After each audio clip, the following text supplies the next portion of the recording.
Hello there, and welcome to the Sleepless Scientist, a quiet place in the cosmos where your thoughts can unwind and knowledge becomes a soft lullaby for the night.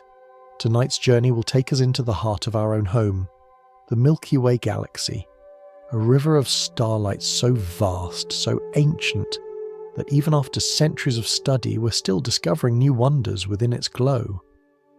We'll drift through its spiral arms, wander its hidden halo, and listen to the slow heartbeat of the galaxy that made us. But before you settle in and get cozy, I'd love if you could take a moment to like this video and subscribe, only if you truly find these quiet explorations enjoyable. And when you're ready, leave a comment to let me know where in the world you're listening from and what time it is for you right now.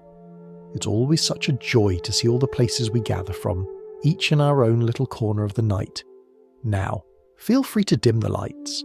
Maybe turn on a fan for a soft background hum, and imagine yourself lying beneath an open sky far from any city. The air is cool, the horizon dark. Above you, the Milky Way stretches like a misty bridge, a glowing tide of stars so dense it looks almost solid. And yet, every speck of that light has travelled for centuries, sometimes millennia, before reaching your eyes. So let's gently begin our journey into the Milky Way together. And if your mind begins to wander, that's perfectly fine. Let it drift. We'll still be here, quietly unfolding the story of the galaxy that is, in every sense, home. The Milky Way is more than a band of stars. It's a grand spiral of dust, gas, and light, turning slowly through space. It has been spinning for more than 13 billion years, nearly as long as time itself has been unfolding. From a distance, it would appear like a silver whirlpool, a wheel of soft light 100,000 light years across. But from where we are, deep inside one of its arms, we can see only a tiny fraction of it, just the inner shimmer that crosses the night sky. Astronomers estimate that the human eye, even under a perfectly dark sky, can see perhaps 5,000 or 6,000 stars at once. That's less than a droplet in an ocean of hundreds of billions. The streak of light we call the Milky Way is only the thinnest layer of a colossal structure, like seeing the faint glow of a city through its fog. It's hard to picture something so vast when we're woven into it. Imagine trying to describe a forest while standing among the trees. Wherever you look, trunks and branches fill your view, but you can't see the pattern they form from above. That's what it's like for us, living inside the galaxy's disk. We see nearby stars in every direction, but not the grand spiral pattern that binds them. Only with patience and time have we begun to map the Milky Way's true form, an elegant barred spiral with long curving arms, a central bar of stars, and a hidden halo of dark matter. Our sun sits far from the centre, about 26,000 light years away, roughly halfway between the core and the outer edge, inside a small spur of stars called the Orion Arm. It's a quiet neighbourhood, neither too crowded nor too empty. Some astronomers like to think of it as a calm suburb, far from the galaxy's bustling downtown. Even this suburban corner is far from still. Everything moves. Our sun races through space at about 220 kilometres each second, fast enough to circle the entire galaxy once every 230 million years. That's what astronomers call a galactic year. If you could watch the Milky Way from above, you'd see our sun tracing a wide, graceful circle, carrying along its family of planets like a leaf drifting in a slow whirlpool. Since the solar system was born, we've completed this circuit only about 20 times. When the first dinosaurs walked the Earth, our planet was in a completely different part of the galaxy. Everything you've ever known, every sunrise, every sound, every memory, has taken place during just a fraction of one single orbit. And yet, from our view on Earth, the stars seem still. Night after night they rise and set, steady and eternal. Their stillness is an illusion created by distance. Even as you listen now, stars are moving in every direction, some circling the galactic centre, some falling into it, some even fleeing its pull entirely. But the scale of their motion is so immense that human lifetimes are like the blink of a cosmic eye. It's a quiet reminder of perspective. We exist inside a motion too slow to feel, but too grand to escape. For centuries, humanity has wondered what this glowing band across the sky might be. Ancient cultures imagined it as spilled milk from a divine pitcher, or the dust kicked up by celestial horses, or the pathway of spirits. The Greek word galaxias, from which we get galaxy, literally means milky circle. It's where our name, the Milky Way, was born. The truth, when it came, was even more magical. It's not a path or a cloud, but an entire collection of suns, each one a world of its own, joined by gravity in a slow, luminous dance. When you gaze upward at that pale river of light, you're looking into the disk of our galaxy, edge on like peering through the thickness of a spinning record. The brightness you see is the combined glow of countless stars layered across thousands of light years. Between them float vast clouds of interstellar dust, microscopic grains of carbon, ice and silicate that both hide and reveal. They obscure the view of distant regions, but they also reflect and scatter starlight, giving the Milky Way its soft ethereal glow. It's strange to think that the same elements drifting in those distant clouds, carbon, oxygen, iron, are also in your body, your breath, your bones. You're literally made of the same materials that shimmer in the night. Even though the Milky Way appears calm, it's anything but static.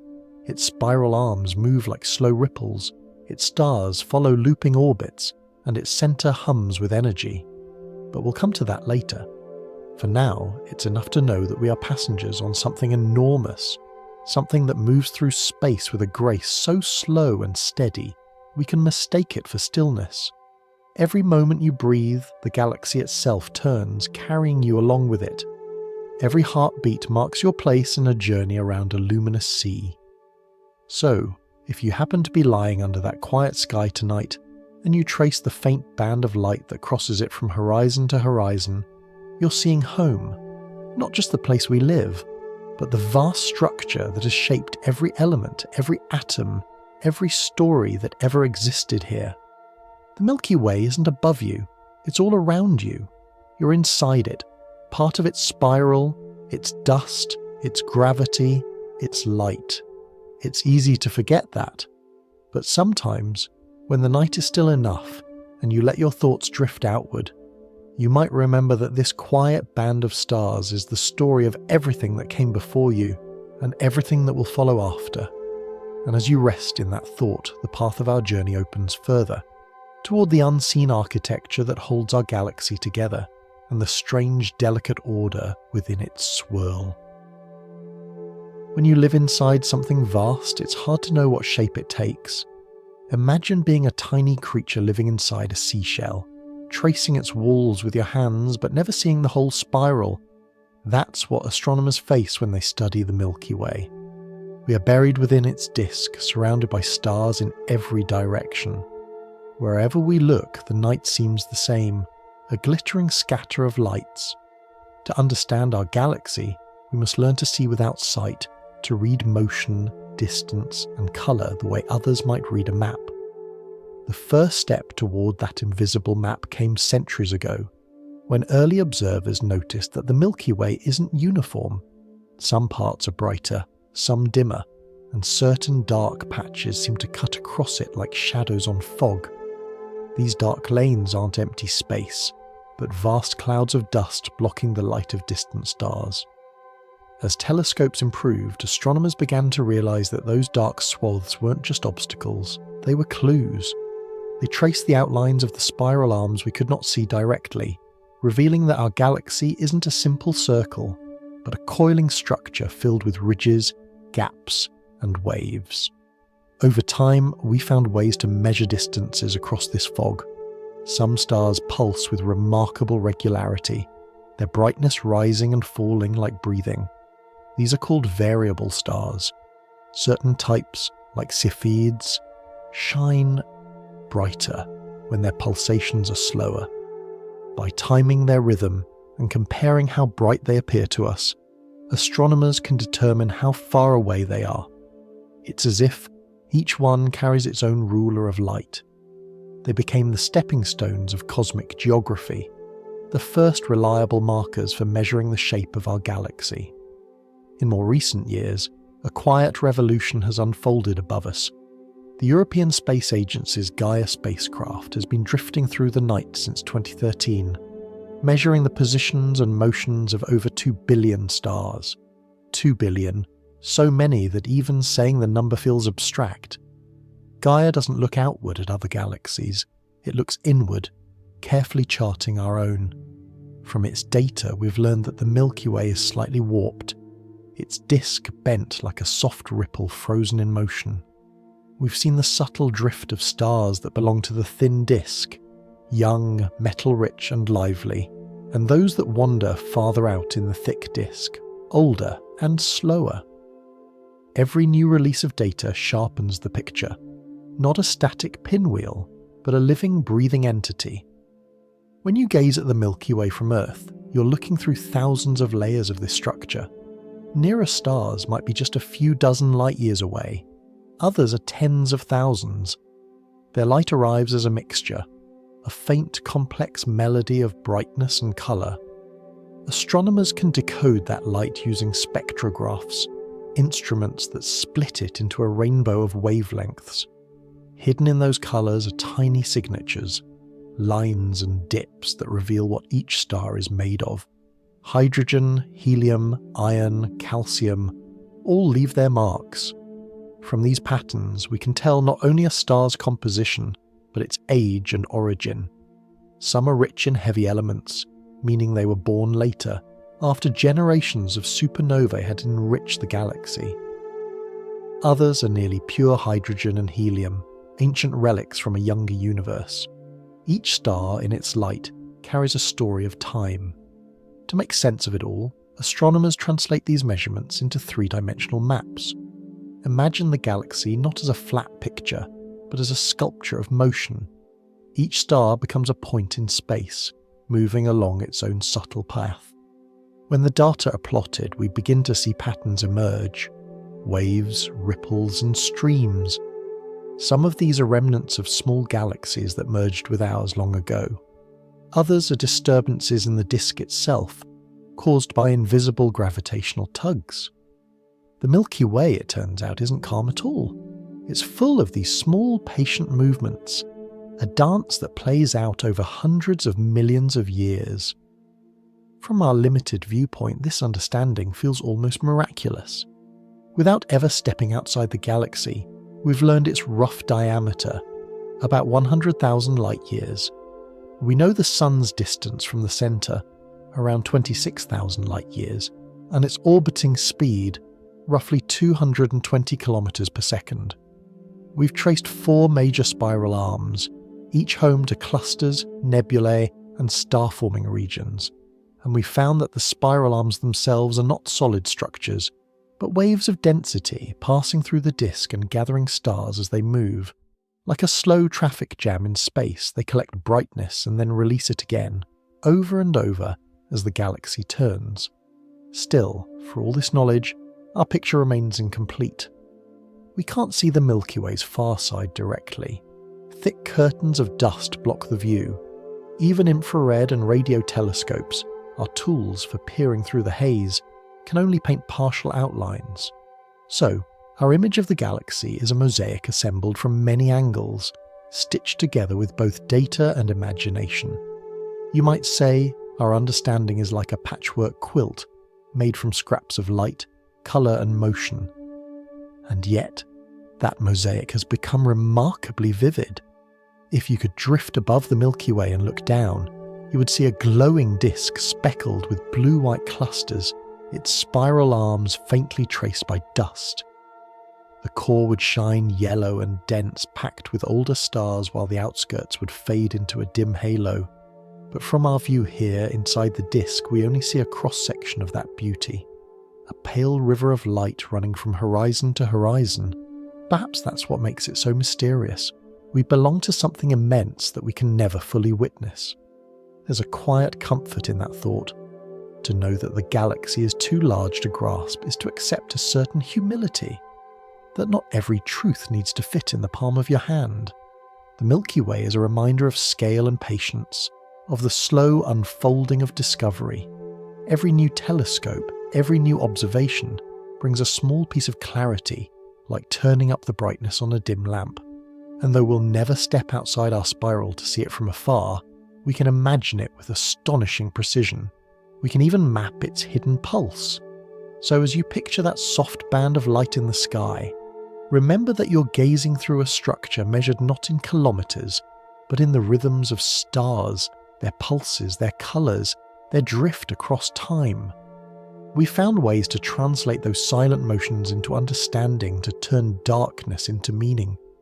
We've learned to see without seeing, to find order within the fog. And as our quiet exploration continues, the story begins to curve inward, toward the anatomy of the galaxy itself, and the strange living architecture that holds it together. If you could lift yourself high above the Milky Way and gaze down through the dark, you'd see something astonishing. An enormous whirlpool of stars, a slow-motion storm of light and gravity. From this impossible vantage point, the galaxy would look alive. Great arms of starlight would curl outward from the centre, faint and delicate as smoke, glowing where clusters of young suns burn blue and bright. Between those arms would stretch lanes of darkness, clouds of dust, the unseen material that both hides and feeds the galaxy's luminous form. But from within, we can only imagine the view. We trace its shape not with eyes, but with patience. The Milky Way is what astronomers call a barred spiral galaxy. Across its centre runs a bright bar made of countless stars, a bridge of light stretching nearly 27,000 light-years from end to end. You can think of it as the galaxy's spine, a place where gravity has gathered orbits into alignment, forming a dense stream of motion that rotates as one slow unit. Around it, the spiral arms unwind, 4 main ones and several smaller spurs like gentle ripples frozen in place. These arms are not rigid structures. They are moving patterns, density waves drifting through the disk, gathering stars and gas as they pass. Where the wave passes, material compresses and stars are born. When it moves on, the newborn suns remain behind, glowing softly until the wave circles back again, millions of years later. At the galaxy's core lies something even stranger. Early in the 21st century, astronomers using infrared telescopes discovered that the central bulge of the Milky Way isn't a perfect sphere. It swells in the middle, then narrows toward its edges, forming a shape that looks surprisingly like a peanut, or perhaps an hourglass turned on its side. This peanut-shaped bulge, as scientists call it, likely formed when the central bar began to buckle under its own rotation, bending upward and downward. The result is a 3-dimensional heart of stars, gently puffed upward by billions of years of motion. It is not static. It still shifts and shimmers with unseen currents of energy. Imagine standing inside that structure, though, of course, no one ever could. You would see stars packed so densely that the sky would never be dark. Space would glow all around, not with a single light, but with billions overlapping, blending into gold. The Milky Way's core is both dazzling and hidden, shrouded by dust and distance. From Earth, we see it best in infrared, where light can slip through the veils that visible wavelengths cannot. Through those invisible eyes, we find that the galaxy's heart is not simple at all. It's layered, textured, alive with complexity. Farther from the centre, the galaxy thins into a disk, a flat plane of stars, gas and dust, perhaps 100,000 light-years wide, but only about 1,000 light-years thick. Within that disk are 2 main layers. The thin disk is where most of the familiar activity takes place. The bright spiral arms, the open clusters, the newborn stars. It's where our sun resides, in a calm lane between arms. The thick disk, by contrast, stretches above and below, like a ghostly halo of older stars. Its inhabitants are ancient, poorer in heavy elements, and they follow more tilted elliptical orbits. They move with a kind of slow independence, not perfectly aligned with the thin disk's orderly rotation. The thick disk may be the scar of an ancient collision, perhaps with a smaller galaxy that stirred and puffed up the Milky Way's early form. You might think of it as sediment, layers settled over time in a cosmic ocean. None of this, however, lies perfectly flat. The Milky Way's disk bends upward on one side and downward on the other, forming a gentle warp across tens of thousands of light years. This curve is so subtle that you wouldn't notice it from within, but from afar it would be unmistakable, a galaxy slightly bowed, as if flexed by unseen tides. Astronomers suspect that this warp is caused by gravitational nudges from our neighbouring dwarf galaxies, the Magellanic Clouds, or perhaps from uneven clumps of dark matter in the halo. Whatever the cause, the effect is graceful, not chaotic. The Milky Way is not a rigid wheel, but a flexible one, bending as it turns, responding to invisible forces. The spiral arms themselves are not evenly spaced or symmetrical. One may stretch farther than another, one may glow brighter. The outer disk flares, becoming thicker toward its edges, and the inner bar twists slightly off-centre. The galaxy is full of these small asymmetries, the marks of an old structure shaped by time and encounter. They tell us that the Milky Way is not a perfect machine, but a story still being written. Every collision, every tug, every ripple leaves its trace in the pattern of stars. When you think of the Milky Way, it helps to let go of the image of a solid, fixed object. It's more like a murmuration of starlings, a vast flock turning together, its form changing moment by moment, yet always maintaining a kind of order. The gravity that binds the stars also allows them freedom to flow. In this way, the Milky Way balances chaos and harmony. It holds together, but only just. If you could watch it sped up over billions of years, you'd see its spiral arms shifting, its bar breathing in and out, its edges flexing like a sail in a steady wind. Somewhere within that moving structure drifts our tiny sun, carrying Earth and its quiet life around the centre in an orbit that feels almost eternal. Yet every sunrise and every starlit night are small markers in that greater rhythm, the slow spinning of a galaxy that turns like a dream. And though we cannot see its full shape, we are part of its geometry, woven into its grand design. When you look up at the sky tonight, remember that the faint shimmer you see is only one strand of that vast spiral. You're looking along one arm of the galaxy, through clouds of dust and light so distant that their scale defies comprehension. Beyond them lie more arms, twisting outward, fading into the dark. Each one is filled with stars that have lived and died for billions of years, each one a link in the chain of cosmic time. The Milky Way is not just our address in the universe, it is our heritage, our cradle, and one day perhaps, our horizon again. And as the spiral continues to turn, our quiet journey begins to drift inward, toward the hidden forces that make this motion possible, and the subtle energies that bend light, shape stars and hold the galaxy in its endless graceful spin. If we follow the thread a little further, the Milky Way begins to feel less like a structure and more like a living being, an organism made not of flesh or bone, but of stars and gravity. From a distance it would appear still, suspended in the quiet of space, but inside everything moves.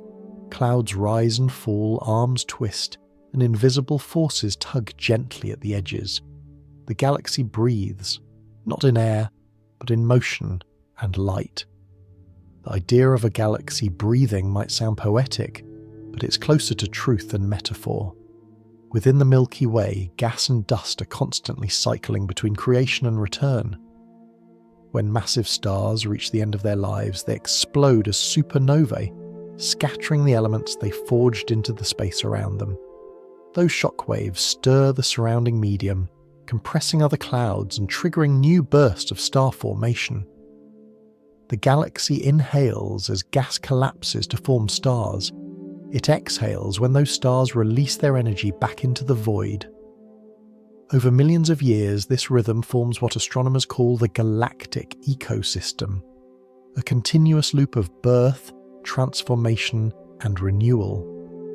You can imagine it like the weather of an immense world.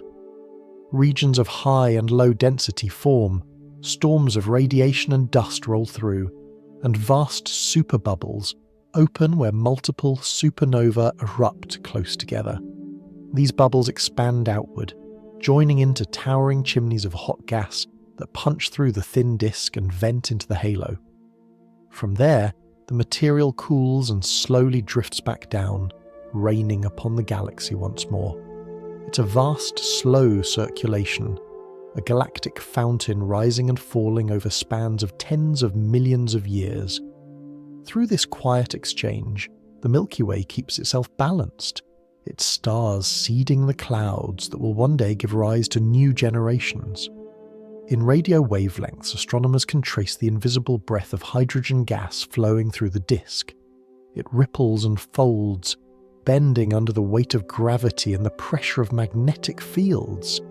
These magnetic fields, though unimaginably faint, stretch across the entire galaxy, threading through the interstellar medium like the veins of a leaf. They guide the movement of charged particles, shape the paths of cosmic rays, and influence how clouds collapse. It's one of the strangest truths of our cosmic home. The Milky Way is laced with invisible threads of magnetism, so subtle that we never feel them, yet powerful enough to sculpt the flow of matter over thousands of light years. The galaxy's shape itself reflects these forces. Its disk is not flat, but slightly warped, curving upward on one side and downward on the other, like a vast, slow wave. Astronomers believe this warp is caused by the gravitational influence of nearby galaxies, the large and small Magellanic Clouds, that orbit the Milky Way like quiet companions. Their combined pull tugs on the edges of our disk, setting it to oscillate gently, a movement so slow that it takes hundreds of millions of years to complete a single sway. If you could watch the galaxy over cosmic time, you'd see it flex and flutter, its outer regions rippling as if stirred by a deep current. Even the halo that surrounds the Milky Way is alive with motion. It may seem empty, but it contains streams of ancient stars, remnants of smaller galaxies long ago absorbed. Some of these streams loop far above the disk before diving back through it, leaving faint arcs of light. The halo also holds immense reservoirs of hot gas, millions of degrees in temperature, so thin that it would be invisible to the human eye, yet massive enough to outweigh all the stars we can see. This invisible halo acts like a cushion, supporting the galaxy and absorbing much of the energy expelled from within. Without it, the Milky Way's delicate balance might not last. In this constant motion, nothing is perfectly symmetrical. The disk is thicker on one side than the other. The spiral arms differ in brightness, some splitting apart while others merge. The outer edge wobbles slightly, perhaps stirred by unseen dark matter or the remnants of an ancient merger. To the human mind, used to tidy models, such imperfections might seem like flaws, but to nature they are memory. Each irregularity carries a trace of something that once happened, a collision, a wave, a passing neighbour. The Milky Way is like a photograph exposed for billions of years, recording every gentle touch of gravity upon its skin. It's humbling to realise that even the most enduring structures are not fixed. Everything we think of as solid is in slow transition. Mountains rise and erode, oceans shift, and galaxies bend and breathe. Their shapes are written not in permanence but in motion. The Milky Way's bar and spiral arms have changed many times since it formed, rearranged by the invisible mathematics of gravity. New arms may appear while old ones fade, their stars scattered into the background. The core swells and contracts, The halo expands as it consumes wandering clouds from the intergalactic medium. Every part of it changes, quietly, endlessly. Our own place within this movement is peaceful and fortunate. The Sun orbits in a stable region near what astronomers call the corrotation radius, a distance where our motion nearly matches the speed of the spiral arms themselves. That means we drift with them rather than repeatedly crashing through their dense, star-forming regions. It's one reason life on Earth may have had time to flourish. Here, in this gentle lane between galactic highways, we are spared many of the catastrophes that might occur closer to the core. It's as if we live on a calm bay while great tides rise and fall beyond our horizon. When you think of the Milky Way, it helps to picture more than stars. Think of currents, loops, and tides, of invisible material moving through an ocean, of gravity. Imagine that every atom you've ever touched, every breath you've taken was once part of that flow. The iron in your blood, the carbon in your cells, the oxygen in your lungs all came from stars that lived and died in this cosmic cycle. You are, quite literally, part of the Milky Way's breath. And just as the galaxy breathes, it bends. Every ripple, every puff of gas, every slow oscillation is a reminder that even the largest structures in the universe are soft and responsive. They flex under the weight of time. The Milky Way's beauty lies in that imperfection, in its slight asymmetry, its gentle distortions that speak of history rather than design. It is not a flawless spiral drawn by a mathematician's hand, but a vast evolving tapestry of gravity and starlight, alive, restless and enduring. Somewhere within that tapestry, our tiny sun continues its steady orbit, carrying Earth and everything we know through the galaxy's luminous haze. The air around you, the warmth of your skin, even the light reaching your eyes tonight, all of it is woven into that grand motion. And as we drift quietly within it, the next step of our journey draws us toward the forces that hold this enormous being together, the invisible framework that gives the Milky Way its strength and shape. As we drift further into the story, time itself begins to stretch. The units we usually use, seconds, days, or even centuries, start to lose their meaning here. Inside the Milky Way, time flows on a scale so vast that our human calendars dissolve into whispers.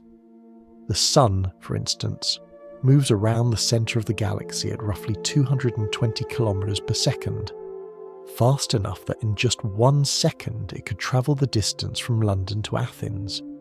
Yet even at that astonishing speed, it takes the Sun about 230 million years to complete a single orbit. Astronomers call this a galactic year. It's hard to hold a number like that in the mind, so imagine this instead. When the solar system was young, when Earth had only just formed, we were beginning our first galactic year. Since then, we've completed only about 20 laps around the centre. The dinosaurs appeared halfway through one of those cosmic revolutions. When they roamed the Earth, our planet was on the opposite side of the galaxy. By the time they vanished, we had barely travelled a few degrees farther along that great orbit. It reminds us how slow the Milky Way's clock truly ticks. Every sunrise you've ever seen, every life that's come and gone, every civilization that's risen and fallen, all of them have unfolded within the tiniest sliver of a single galactic year. From the perspective of the stars, human history is a blink, a spark in a long night, and yet the galaxy keeps turning, steady and patient, carrying us with it, like passengers on a vast luminous wheel. This motion is not just around, it is also up and down. As the Sun circles the centre, it bobs gently above and below the galactic plane, like a cork floating on a slow tide. Each oscillation, rising and dipping, takes tens of millions of years. We're currently climbing upward through the plane, and millions of years from now we'll drift back down again. Some scientists have even wondered whether this vertical movement might subtly affect life on Earth. As we pass through denser regions of dust and gas, the amount of cosmic radiation reaching our planet could shift. It's only a hypothesis, but it hints at a beautiful continuity. Our lives, Our climate, perhaps even our evolution, may be lightly brushed by the rhythm of the galaxy's breathing. From our quiet position within one of the spiral arms, the sun's journey feels imperceptible. The constellations that humans draw in the sky seem eternal, but they are drifting mosaics. The stars that make up Orion or Cassiopeia are not bound together. They simply happen to line up from our point of view. Over hundreds of thousands of years, those patterns will unravel, their shapes melting into new arrangements. The night sky itself is temporary, a slow-turning kaleidoscope of light. We just live too briefly to see it change. The galaxy's rotation, though measured in billions of stars, is remarkably smooth. Inner regions move faster, outer ones slower, yet not as much slower as classical physics would predict. By all rights, the stars at the edge should be flung into space by their speed. But something unseen, dark matter, holds them in place, giving the galaxy a kind of elastic stability. The Milky Way doesn't spin like a rigid wheel, nor like a whirlpool that drags its edges along. It moves more like a vast flexible disk, its parts connected by invisible gravity. This delicate balance has persisted for billions of years. Every orbit the Sun completes is a small act of trust in that unseen harmony. If you could mark each galactic year as a chapter, the story of life on Earth would take place in just a handful of pages. The solar system formed around 4.5 billion years ago, roughly 20 galactic years in total. In the first few orbits, Earth was molten, then cooled, then saw the first oceans shimmer into being. In the next few, simple life began to stir. The age of the dinosaurs unfolded over only a fraction of a galactic year. And everything humans have ever done, from painting caves to exploring space, has taken place during less than 1/10 of one galactic orbit. To the galaxy, our history is a recent breeze. There's something soothing in that perspective. The Milky Way doesn't hurry, and neither should we. It reminds us that change doesn't have to be loud to be profound. Even now, as you sit or lie somewhere beneath this galaxy's soft glow, you're in motion, riding an orbit so enormous you'll never complete it, yet steady enough that you'll never feel its pull. The sun's speed is unimaginable, but its path is smooth, predictable, safe. It's been following that same curve since before the first mammals breathed, and it will continue long after our descendants have forgotten the names of these stars. Sometimes, when you stand under a clear sky and notice how slowly the stars drift from east to west, it's tempting to think of them as fixed points. But the truth is gentler and grander. You are seeing only the surface of a much deeper motion. The stars are moving in every direction, each one tracing its own arc through space. Some travel slightly ahead of the sun, others lag behind. Together they form a river of light winding around the galactic centre, an unending migration of suns. What lies at the centre of that journey is another mystery. From our vantage point, we can't see it directly. The dense clouds of dust in the galactic plane block our view, but astronomers have learned that there, hidden within the bright bulge of the Milky Way, sits a supermassive black hole called Sagittarius A star. Around it, stars whip through space at speeds of thousands of kilometers per second, completing full orbits in only a few decades. Compared to their motion, our own is leisurely, yet the same gravitational influence that binds them also guides us. Even across 26,000 light-years, we are held by the same central pull. The sun's long, smooth orbit is one faint thread in that vast gravitational web. If you ever feel small, it can help to think of this. You're moving through space at 500,000 miles per hour, and everything around you is too. But because everything moves together, we don't notice.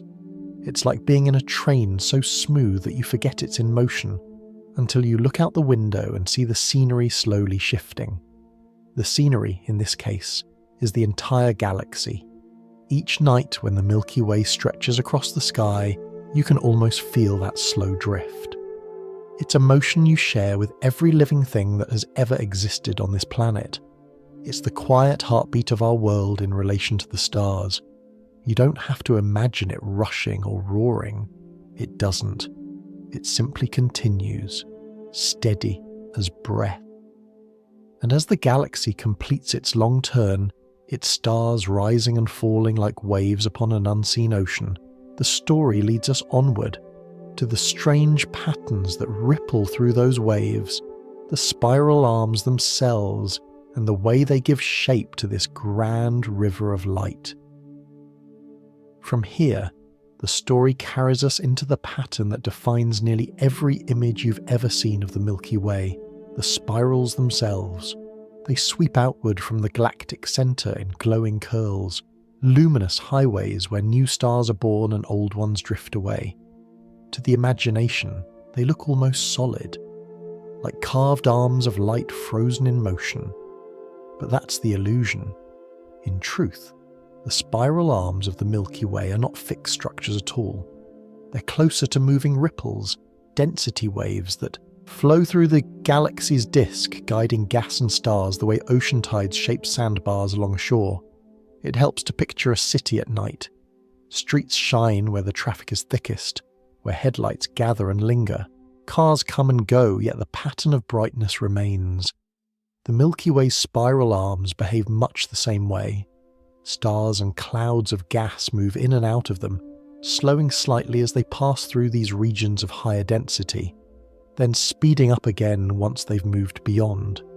The result is a kind of galactic traffic jam, a slow, graceful congestion where material piles up, compresses, and ignites.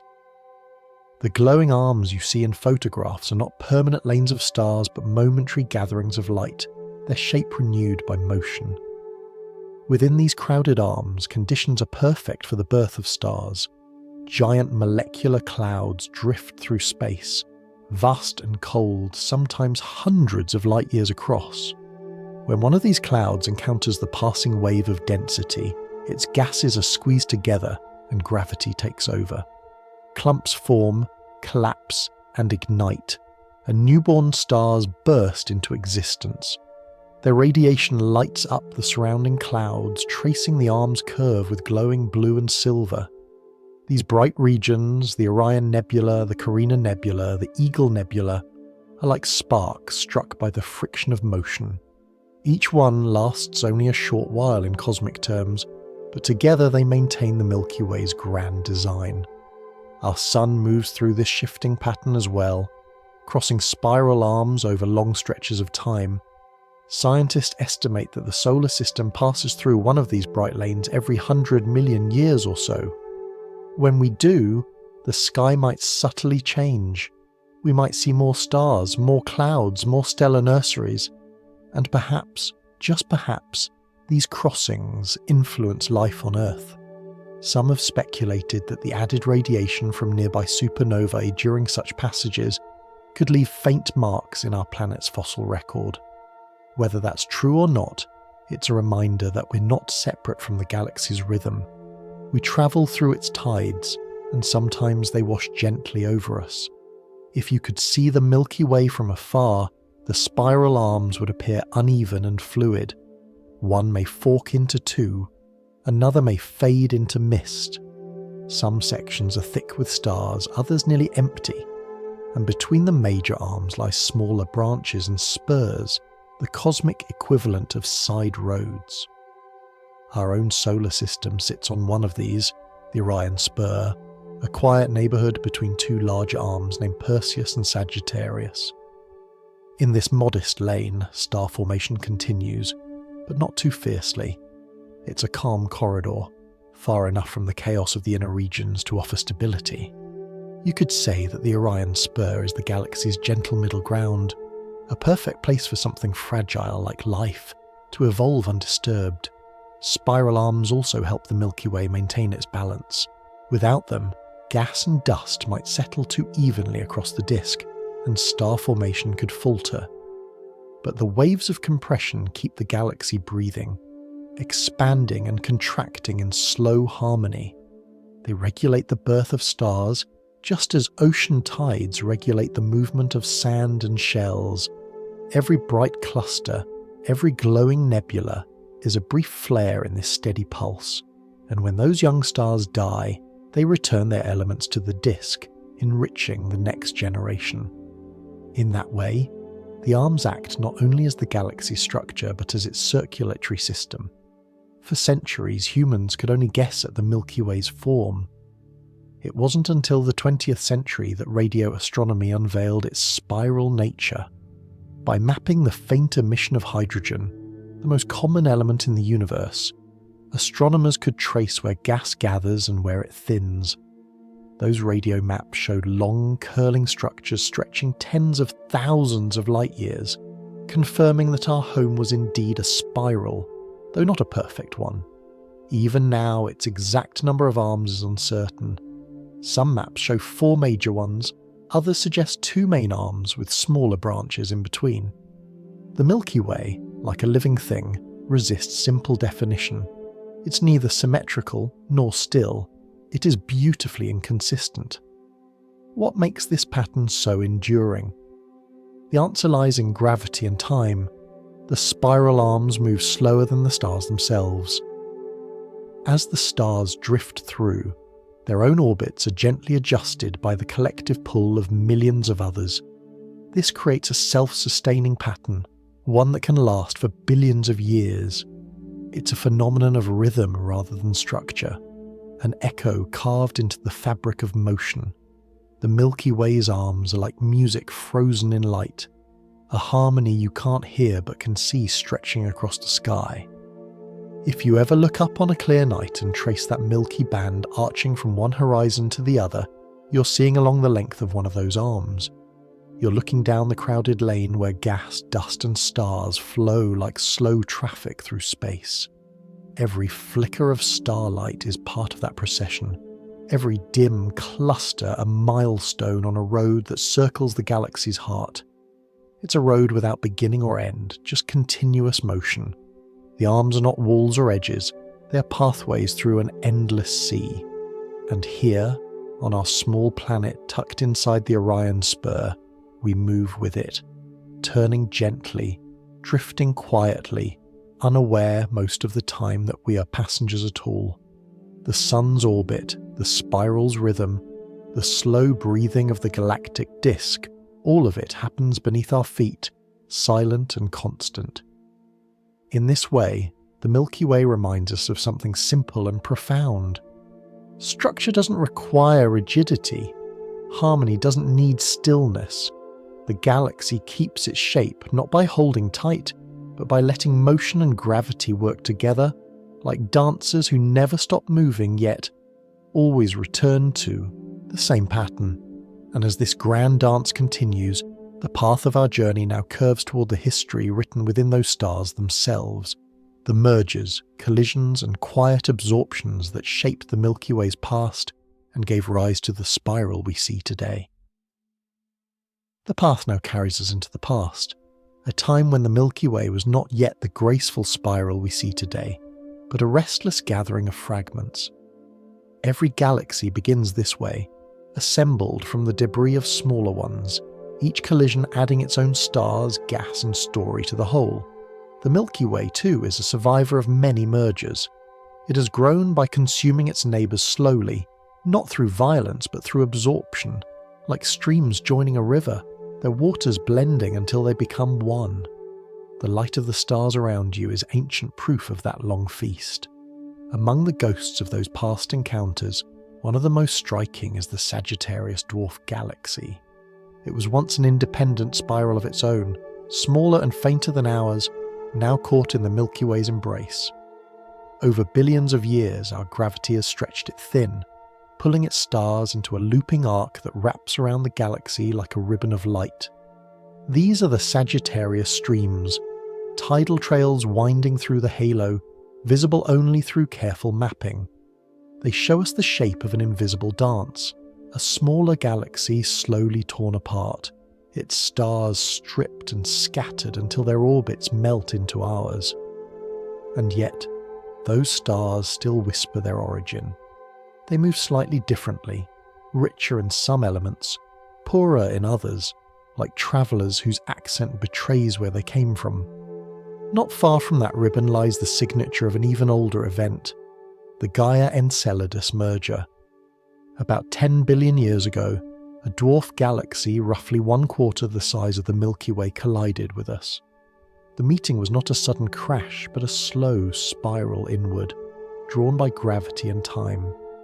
As the two galaxies merged, their stars mingled, but the newcomer left distinct fingerprints.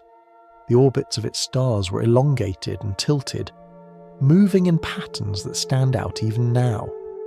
Many of those stars travel against the usual flow of the Milky Way's rotation, as though remembering another rhythm, another home. Astronomers uncovered this hidden story only recently, using data from the Gaia satellite.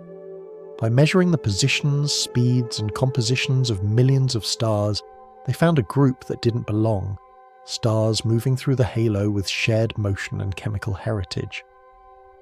That discovery became one of the most beautiful examples of modern galactic archaeology. Instead of shovels and brushes, these archaeologists used telescopes and mathematics, excavating the past through starlight. The composition of a star, its exact mix of elements like iron, magnesium, and oxygen, acts as a birth certificate.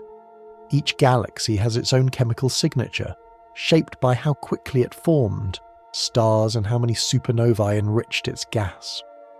By reading those chemical patterns, scientists can trace which stars were born in the Milky Way and which arrived from outside. You might think of it like a vast ancient library. Every star is a page written in light, its spectrum a line of poetry composed of elements. Some pages belong to the same book, the Milky Way's native stars, while others are insertions, fragments, from lost volumes once drifting through space. And together, they tell a story not of conquest, but of union. The Milky Way did not grow by destroying others so much as by adopting them, folding their material into its own fabric. The galaxy you see tonight is a composite, a patchwork stitched from dozens of smaller ancestors whose names we may never know. Even the thick disk that surrounds our own region may owe its existence to one of these ancient mergers. Long ago, when a smaller galaxy plunged through the Milky Way's disk, its gravity stirred up the stars, puffing the thin plane into a thicker one. The result was a new layer, older, dimmer, but integral to the Milky Way structure. Some of those stirred stars still drift above and below us, reminders of that early encounter. They're the sediment of our cosmic ocean, settled yet never entirely still. Each time a smaller galaxy merges with ours, the process leaves streams behind, trails of stars pulled apart by tidal forces. These streams can loop around the entire sky. Some wrap the galaxy several times, faint arcs stretching across tens of thousands of light years. When scientists map them, they resemble long ribbons trailing in a cosmic wind. The Milky Way's halo is filled with these remnants, ghostly threads that shimmer faintly against the dark. They are fossils of motion, proof that the galaxy's edges are not boundaries but open shores where new arrivals continue to arrive and dissolve. The Sagittarius dwarf, still in the process of merging today, is only one example. There are many others, small satellite galaxies slowly losing their stars to our gravity. To us, they appear as dim smudges in the sky, but in the grand timescale of the universe, they are already being woven into our spiral. The Magellanic Clouds, visible from the southern hemisphere, may one day share that fate. They orbit the Milky Way like moons around a planet, dragging long streams of gas behind them. Someday, that gas may feed new star formation within the Milky Way's disk, continuing the cycle of renewal. It's remarkable to think that our galaxy is not static but still forming. Each merger adds not only matter but memory. The stars of captured galaxies bring with them their own chemistry, their own orbits, their own stories. The Milky Way grows by remembering. It carries its history in motion, streams, rings and waves that continue to drift long after their sources have vanished. For a moment, imagine watching the galaxy from above, with the ability to see time compressed. You would witness a slow ballet of glowing disks and faint halos approaching each other, touching and blending. Each collision would last billions of years, unfolding more like an embrace than an impact. Stars would pass by unharmed, space is too vast for them to collide, but their paths would twist, combining into new patterns. When the motion settled, a larger, more complex galaxy would remain, shaped by every meeting it had ever known. This is how the Milky Way became what it is now, a vast archive of encounters. Its stars are not only shining points of light, but also the handwriting of time. Some carry the heavy elements forged in earlier generations of stars, others remain pristine, nearly as simple as the universe's first atoms. By reading their compositions, astronomers can reconstruct the sequence of mergers that built our home. It's as if the galaxy itself keeps a diary, written not in words, but in the distribution of its stars and the metals within them. When you gaze up at the night sky, you're looking at a living mosaic of other galaxies. Many of the faint points above you were not born here but adopted. Their orbits may be tilted, their chemistry distinct, yet their light now belongs to the same grand pattern. You too are part of that inheritance.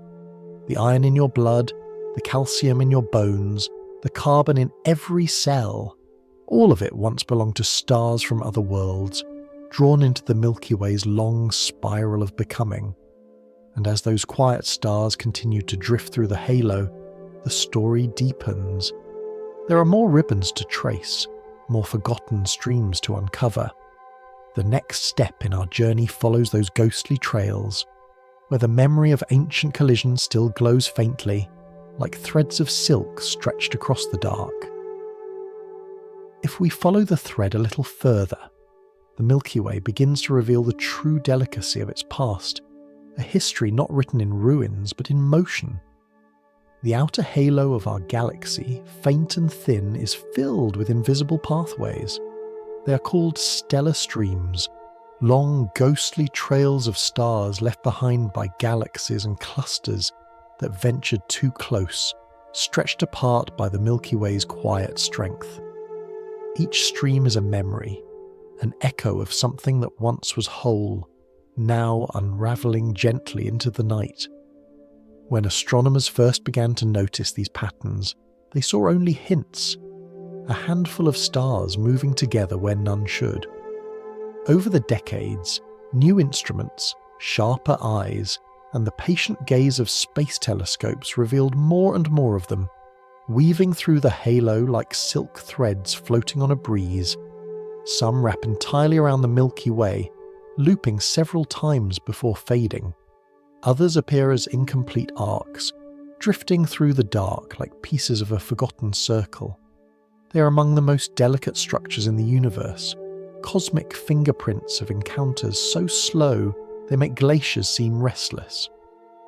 One of the most striking of these is the Monoceros Ring, a vast ripple of stars circling just outside the Milky Way's disk. For years, astronomers debated what it might be. Was it a spiral arm that had warped and buckled, or the remnants of a smaller galaxy being torn apart?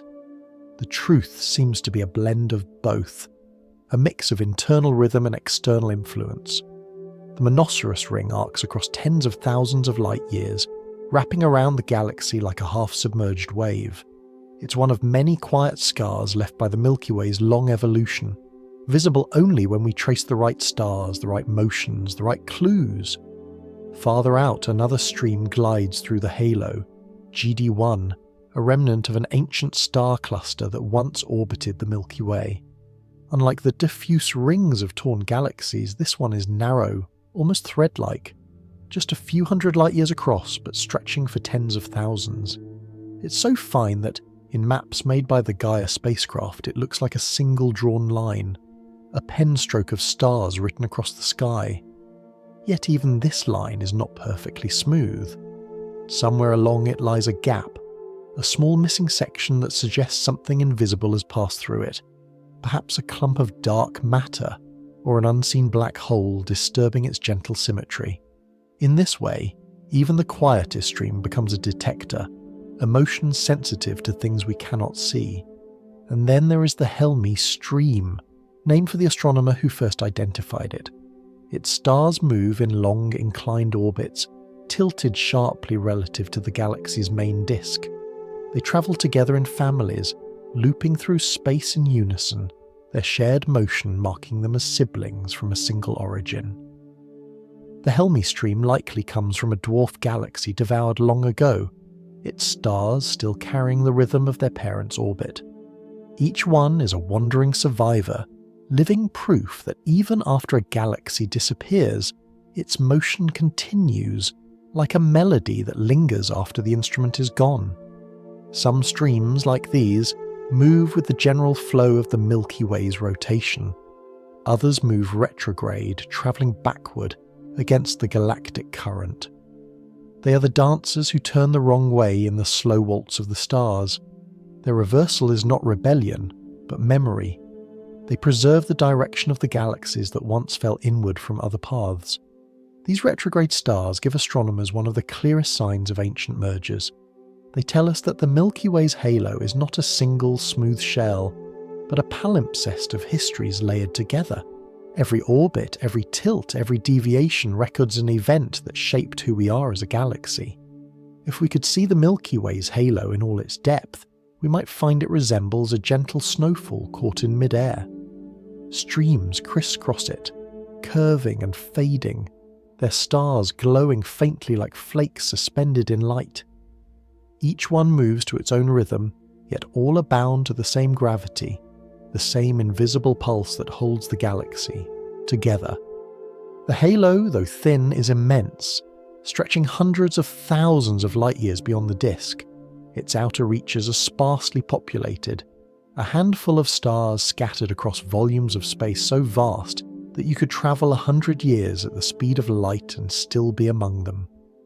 But together, they form a kind of cosmic memory, a map not of where things are, but of where they have been.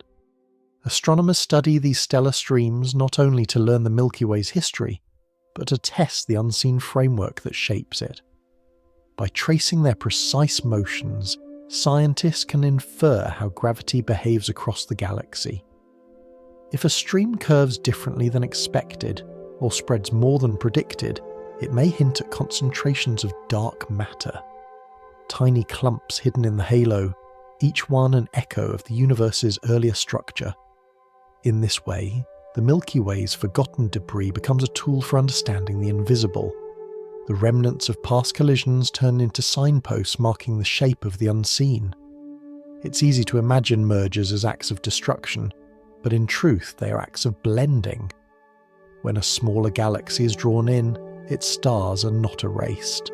They are added, woven into new orbits, folded into the Milky Way's growing fabric.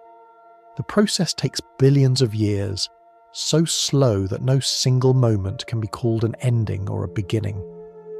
Over time, the distinct identities of the merged galaxies fade, their stars spreading into the halo until only their motion remains. The Milky Way grows not by erasing its past, but by remembering it. Every loop, every stream, every cluster on the outskirts is a relic of that memory, still glowing faintly in the dark. If you could compress cosmic history into a single night, you might see these streams appear like threads of light, forming and fading as the galaxy evolves. You'd see small galaxies drawn in, stretched thin, their stars released into orbit, spiraling softly until they dissolve into the background. You'd see the Milky Way's halo shimmer with new additions, like dust caught in sunlight. And through it all, the core of the galaxy would continue to turn, calm and patient, gathering these fragments into a single, slowly changing whole. Our home galaxy is, in the end, a monument to inclusion. It carries within it the remnants of hundreds of smaller systems, each one contributing to its mass, its chemistry, its structure. The next time you look at the Milky Way's hazy glow, remember that much of what you see was once elsewhere. Those stars have travelled across billions of years to join this spiral. Their light is the story of survival, of continuity, of belonging. And as we trace these threads farther outward, past the visible stars and into the dim expanse that surrounds them, we approach another mystery, the vast unseen framework that binds these memories together. It is not made of light, yet it governs the light's every motion. It is the quiet architecture beneath all that we see, the silent scaffolding of the Milky Way. The path now carries us beneath the light itself, into the hidden structure that holds our galaxy together. Everything we've seen so far, every star and cloud, every shining spiral arm, is only the visible surface of something far larger and far stranger. The Milky Way, like every galaxy in the universe, is built upon a foundation that cannot be seen. Astronomers call it dark matter, though the name only hints at its mystery. It neither emits nor reflects light. We can't photograph it, can't touch it, can't even be sure what it truly is. And yet, without it, the Milky Way could not exist. The clue came from motion. Decades ago, when scientists began to measure how fast stars orbit the galactic centre, they found something puzzling. The outer stars were moving far faster than they should have been. By every law of physics, they should have flown away, their orbits broken by centrifugal force. But they didn't. They stayed. Something unseen was holding them in place, something with mass, but no light. It was as if the galaxy were wrapped in an invisible cocoon of gravity, a silent hand keeping everything bound. We can't see this hidden matter directly, but we can feel its presence in the stars' behaviour. Imagine watching dancers move across a dark stage. You can't see the floor beneath them, but from their movements, their balance, their steps, you can tell the stage is there. In the same way, astronomers infer dark matter's presence through the choreography of galaxies. The Milky Way's rotation curve, a graph of how speed changes with distance from the centre, remains remarkably flat. Even in the farthest reaches of the disk, stars move almost as quickly as those near the core.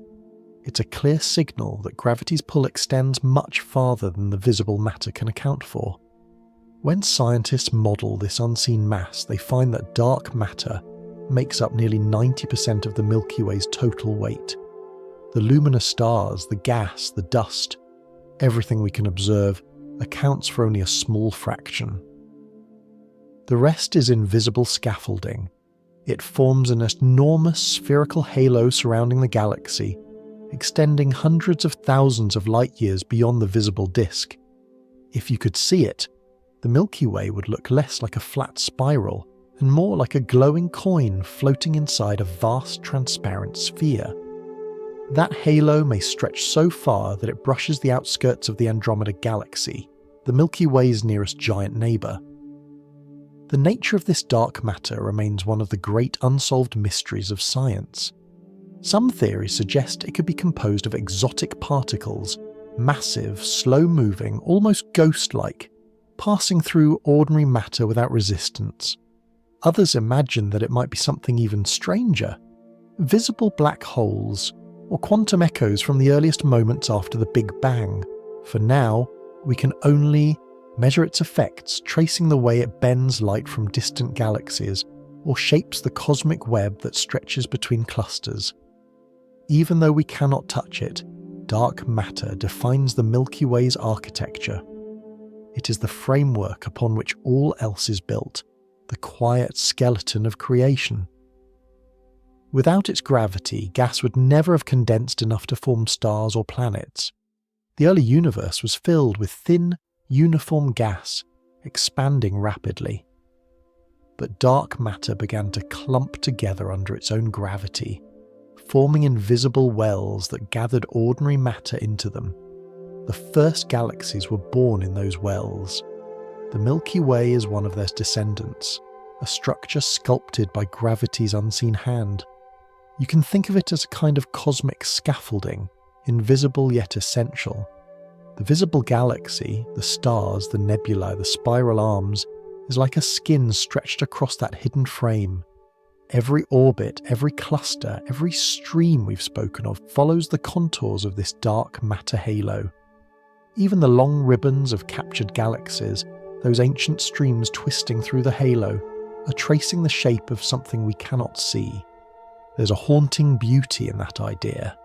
The universe, it seems, hides its structure in silence.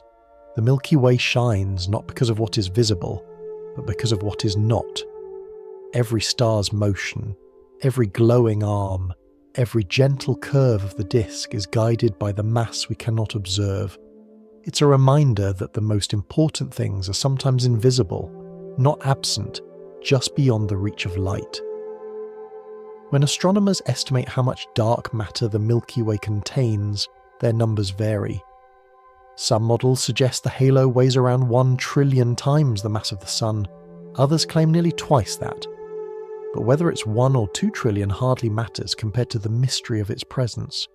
Even if we could count every star, measure every cloud and weigh every bit of dust, the majority of the galaxy's mass would still lie hidden. In this sense, we live not in a galaxy of light, but in one of shadow. And yet, this shadow is kind. It holds the stars steady, keeps the spiral intact, and ensures that the cosmic dance continues. Without dark matter, the Milky Way would unravel in a few 100 million years. With it, the galaxy will endure for billions more. It is the quiet guardian of stability, the invisible heart that beats beneath every visible shimmer of light. Imagine, for a moment, standing at the edge of the galaxy, far beyond the spiral arms looking back toward home. The visible disk would appear as a delicate, luminous swirl floating inside a faint haze. That haze, the dark matter halo, isn't empty space. It's the unseen glue of existence stretching far beyond the reach of light. You wouldn't see it, but you might sense its gravity, the way it tugs gently on every atom, on you, on the planet beneath your feet. It's always there, binding, balancing, silent. The story of dark matter is not only about physics, it's about humility. It reminds us that most of the universe lies beyond our perception. What we see is only a hint of the whole, a thin film of brightness on an ocean of the unseen. The Milky Way's beauty rests on that paradox. Its visible elegance is a trace left by invisible design. And as we drift within that immense shadowed sphere, the path of our exploration leads onward to the outskirts of the halo itself, where the oldest companions of our galaxy move in stately orbits, and where the faintest lights of ancient stars still whisper across the dark.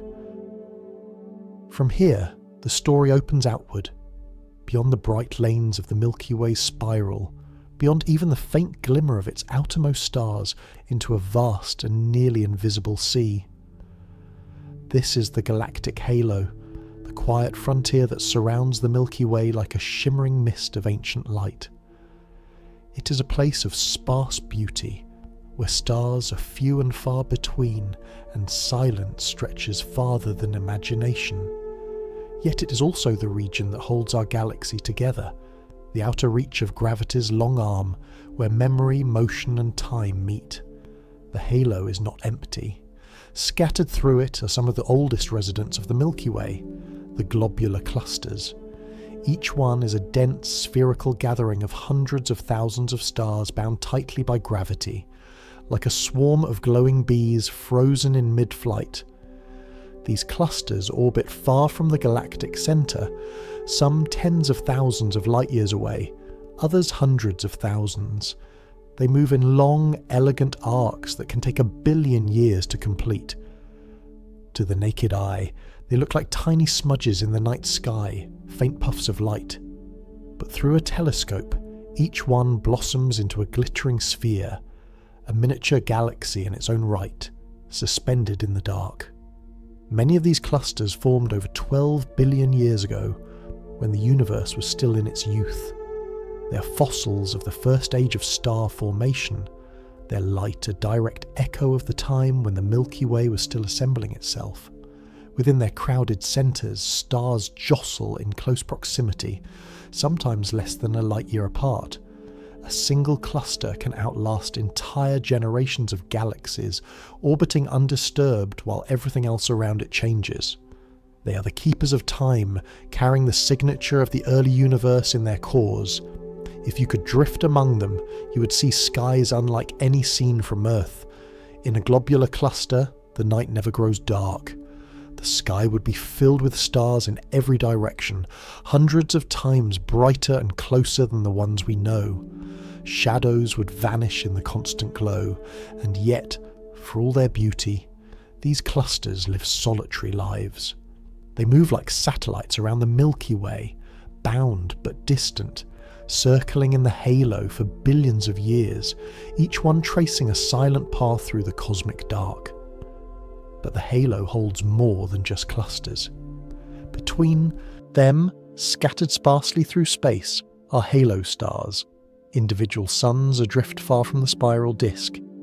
Many of them are extraordinarily old, older than the galaxy's current form. They are made mostly of hydrogen and helium, with barely a whisper of heavier elements. Astronomers call such stars metal poor, but that phrase hardly captures their significance. They are the unaltered survivors of a primitive era, formed before supernovae had time to enrich the universe with carbon, oxygen, and iron. Some have less than 100,000th of the Sun's iron content, making them among the purest and oldest known. They are, quite literally, fossils of the cosmos, embers from the universe's first fires. When scientists study the light of these ancient stars, they can read their history like an ancient text. The elements visible in their spectra tell of a time when the first massive stars exploded, seeding space with the building blocks of future generations. The proportions of carbon, magnesium, and calcium in their atmospheres reveal the fingerprints of those early explosions. From these faint signals, astronomers piece together the story of how the Milky Way's chemistry evolved, how the simple gases of the early cosmos became the complex materials that one day would make planets, oceans, and life. Not all halo stars move in harmony. Some drift with the Milky Way's rotation, while others travel against it, tracing orbits that loop high above and below the disk. Many belong to long-dead dwarf galaxies that were absorbed long ago. Their paths are remnants of those mergers, frozen evidence of encounters from billions of years past. The halo, in this way, is both archive and map. Every star within it carries a record of the forces that shaped our home. Surrounding all of this, the clusters, the solitary stars, the tidal streams, is the dark matter halo itself. It is not made of the same kind of matter that forms stars or planets, yet it envelops them like a vast invisible ocean. The luminous halo is only the foam on its surface, a scattering of brightness across an unseen depth. Gravity is the only language by which we know it exists, the only proof of its weight. And yet, that invisible sea may contain most of the Milky Way's mass. When we speak of distance in this region, the numbers begin to blur into poetry. The farthest globular clusters may orbit more than 500,000 light-years from the centre, so far that light itself takes 500,000 years to complete the journey from there to here. The outermost halo fades into intergalactic space, merging softly with the gravity of neighbouring galaxies until no clear edge remains. The Milky Way doesn't end sharply, it simply thins, like the breath of air blending into wind. It's humbling to realise that we live so deep inside this structure, surrounded on all sides by stars that move in slow, ancient orbits. The visible galaxy, the spiral arms and glowing disk, is only the heart of a much larger being. Its outer layers stretch so far that even Voyager 1, humanity's most distant spacecraft, has travelled less than 1% of the way to the halo's edge. Our entire civilization moves quietly within the inner glow of a cosmic lantern whose light we cannot fully see. If you could stand outside the Milky Way and look back, the view would be breathtaking. The central spiral would shine like a pearl suspended in a faint sphere of light. Around it, globular clusters would sparkle like scattered jewels, tracing wide paths through the darkness. And farther still, almost invisible, the dark matter halo would extend beyond sight, a transparent shell of gravity shaping everything within. It would look calm, but in that calmness lies the force that defines the galaxy's fate. The halo is the Milky Way's memory. It holds the oldest stars, the relics of its formation, and the whispers of galaxies long ago absorbed. It is where the past and the future meet, where gravity keeps watch over light. Every orbit, every faint glimmer out there, reminds us that the galaxy's story is not confined to its bright core. It stretches outward into shadow, into silence, into the places where time moves slowly and light barely reaches. Around the bright disk of the Milky Way drifts this invisible sea, vast, patient, and commanding. It is the boundary and the bridge between galaxies, the quiet fabric that holds the stars in place. And as we float within it, surrounded by its unseen weight, the story now turns inward once more, to the living substance of the galaxy itself. The clouds, storms, and stellar nurseries where the next generation of stars is already beginning to stir. The path now carries us inward again, from the dim edges of the halo to the glowing, restless heart of the Milky Way's disk. Here, among the spiral arms, lies a world of drifting clouds and hidden fires, a vast atmosphere where stars are born. It is not empty space that fills the galaxy's plane, but an ocean of invisible material, hydrogen and helium, dust and magnetic fields, flowing, colliding, and constantly changing shape. This is the interstellar medium, the breathing body of the Milky Way. It is where darkness folds into light. If you could drift through this region without a ship, you would feel nothing on your skin. The gas is so thin that a cubic meter of it might contain only a few atoms. And yet, stretched across billions of kilometers, those few atoms add up to something enormous. Together they form giant clouds hundreds of light years wide, delicate veils of gas that float through space like mist over an endless sea. Within these clouds, temperature and pressure shift in subtle ways. Some regions are cool and dense, others hot and diffuse, and together they create a complex weather system on a scale beyond imagination. Among these drifting forms are the giant molecular clouds, the darkest and coldest of all. They are the true wombs of light, where temperatures fall to only a few dozen degrees above absolute zero, and where molecules, simple ones like hydrogen and carbon monoxide, begin to form. Light cannot easily escape these clouds. Dust grains absorb it, hiding whatever happens inside. To human eyes, they appear as black gaps in the Milky Way's luminous band, places where the stars seem to vanish.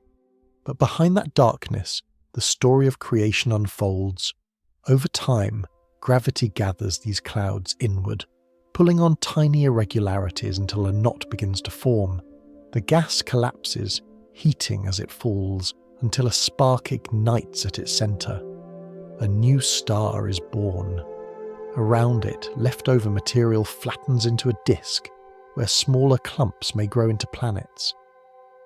In one such cloud, billions of years ago, our own sun emerged from the dust. Even now, across the galaxy, the same process continues, silently and endlessly. Some clouds give birth to single stars. Others produce whole clusters, hundreds or even thousands at once. These regions of starbirth, often called stellar nurseries, are among the most beautiful sights in the universe. The Orion Nebula, only about 1,300 light-years from Earth, glows as a nearby example. In visible light, it appears like a smoky pink blossom in the sky. In infrared, hidden stars emerge, each one newly awakened. In other arms of the Milky Way, grander nurseries sprawl across dozens of light years. The Carina Nebula, for instance, is a vast cathedral of gas and dust, sculpted by the radiation of massive young stars.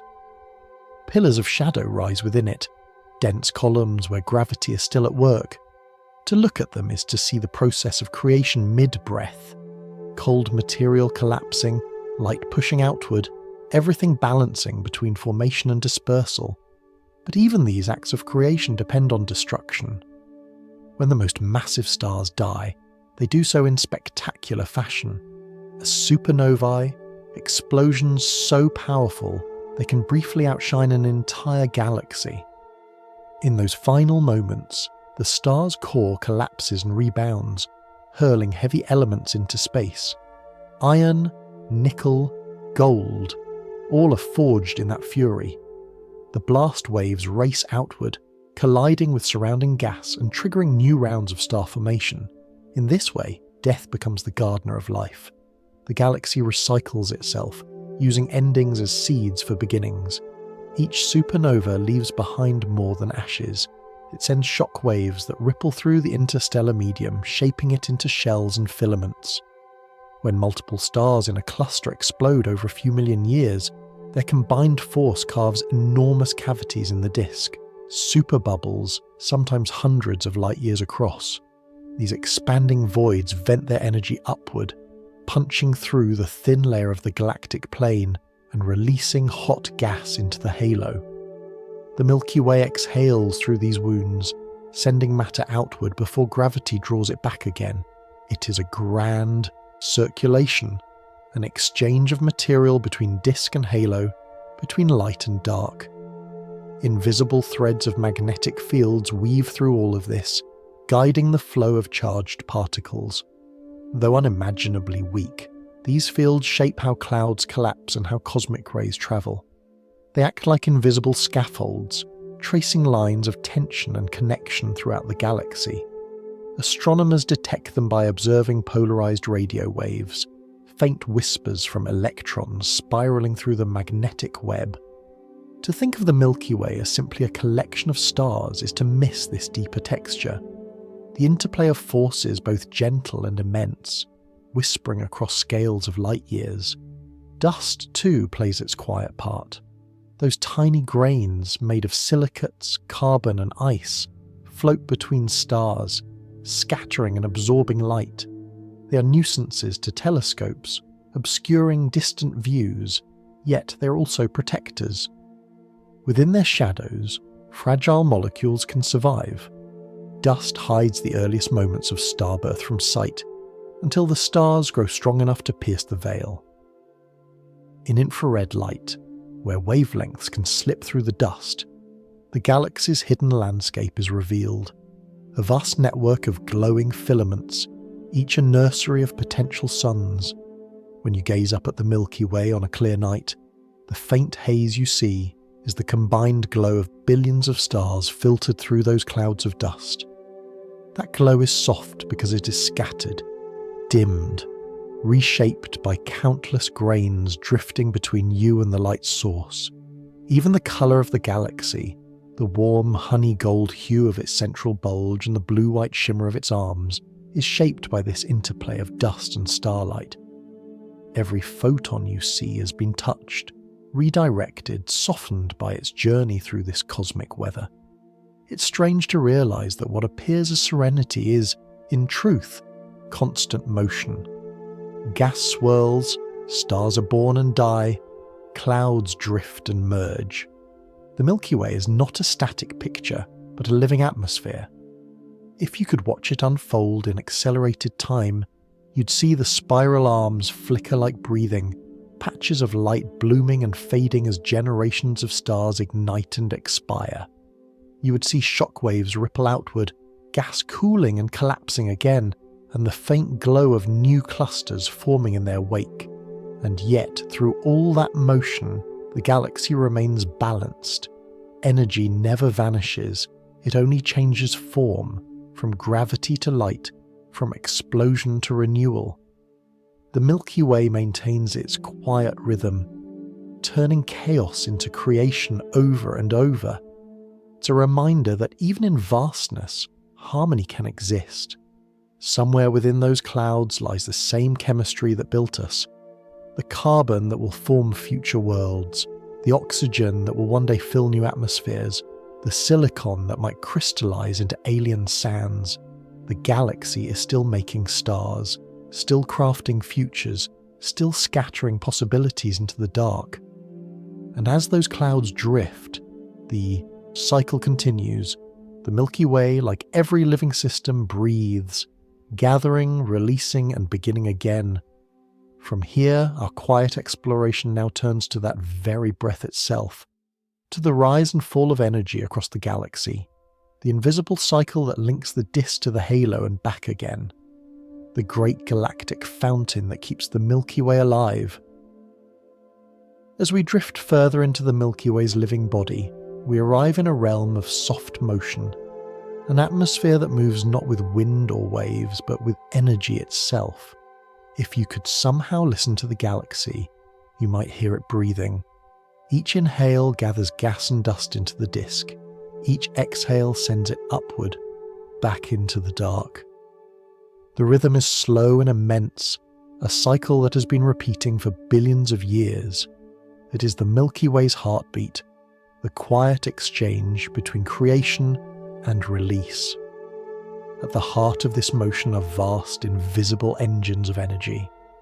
When a cluster of massive stars reaches the end of its life, several of them may explode in close succession.